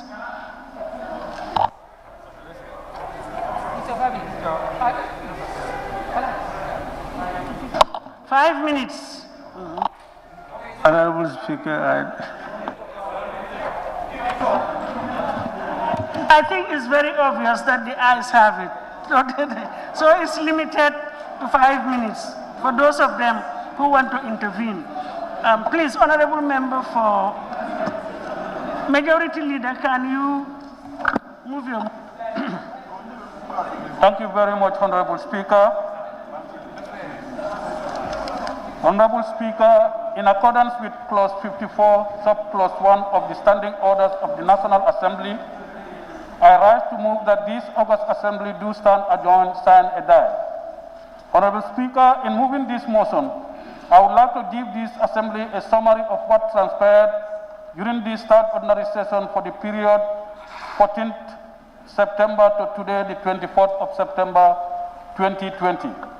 Honorable Speaker, I would like to remind ourselves that this particular ordinary session of the Assembly, unlike previous ones, is convened at a very certain time, on certain times, amidst COVID-19 pandemic. The situation further compelled the National Assembly Business Committee to compress the businesses before us in line with COVID-19 safety measures and regulations. The admission of strangers into our public gallery is also restricted for similar measures. Honorable Speaker, during the course of our deliberations, we considered and adopted records of votes and proceedings of the daily sittings of the National Assembly. Honorable Speaker, unfortunately, this ordinary session could not accommodate question for oral answers session with honorable ministers as regard their various departments and portfolios due to certain technicalities. Matters of the day. Honorable Speaker, this August Assembly also considered a statement delivered by the honorable member for Central Badibu on the matters of the day pursuant to clause 51 of the standing orders on the alarming rate of maternal deaths in the country. The statement was equally supported by a significant number of members, and subsequently, the Honorable Minister for Health wound up the debate. Motions. Honorable Speaker, this Assembly considered and adopted a motion tabled by His Excellency, the President of the Republic, in accordance with Section 77(1) of the 1997 Constitution and Clause 24(1) of the Standing Orders of the National Assembly, to deliver his State of Nation address in the 2020 legislative year on the policies and programs of government under the administration of the state. Honorable Speaker, bills. This August Assembly witnessed the tabling of Constitution of the Republic of the Gambia Promulgation Bill 2020 by the Honorable Attorney General and Minister for Justice on Monday, 14 September 2020 for the first time. The second reading, which was done on Wednesday, 16 September 2020, could not make it to the third reading, thus falls short of the required three-quarter votes of all the members by Section 226 of the 1997 Constitution in order to repeal the 1997 Constitution. The Women Enterprise Fund Bill was considered during this ordinary session and unanimously passed at its third reading. Honorable Speaker, various chairpersons and co-chairpersons moved motions without notice in accordance with clause 66(4) of the standing orders to further extend the committee stage of the following bills under consideration of the Assembly. 1. The Gambia Anti-Corruption Bill 2019. 2. Persons with Disabilities Bill 2020. 3. Criminal Offences Bill 2020. 4. Criminal Procedure Bill 2020. 5. Domestic Violence Amendment Bill 2020. 6. Tourism Offences Amendment Bill 2020.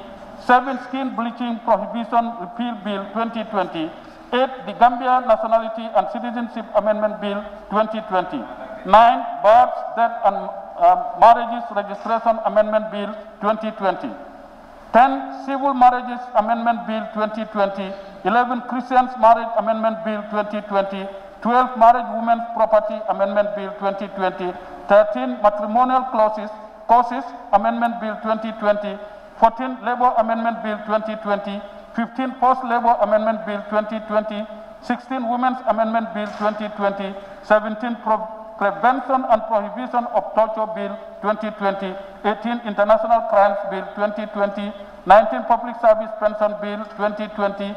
20. Petroleum Commission Bill 2020. Honorable Speaker, the undermentioned bills submitted under a certificate of agency signed by His Excellency pursuant to Section 101(3) of the 1997 Constitution were withdrawn from the Assembly by the mover, Honorable Minister for Higher Education, Research, Science and Technology. They are 1.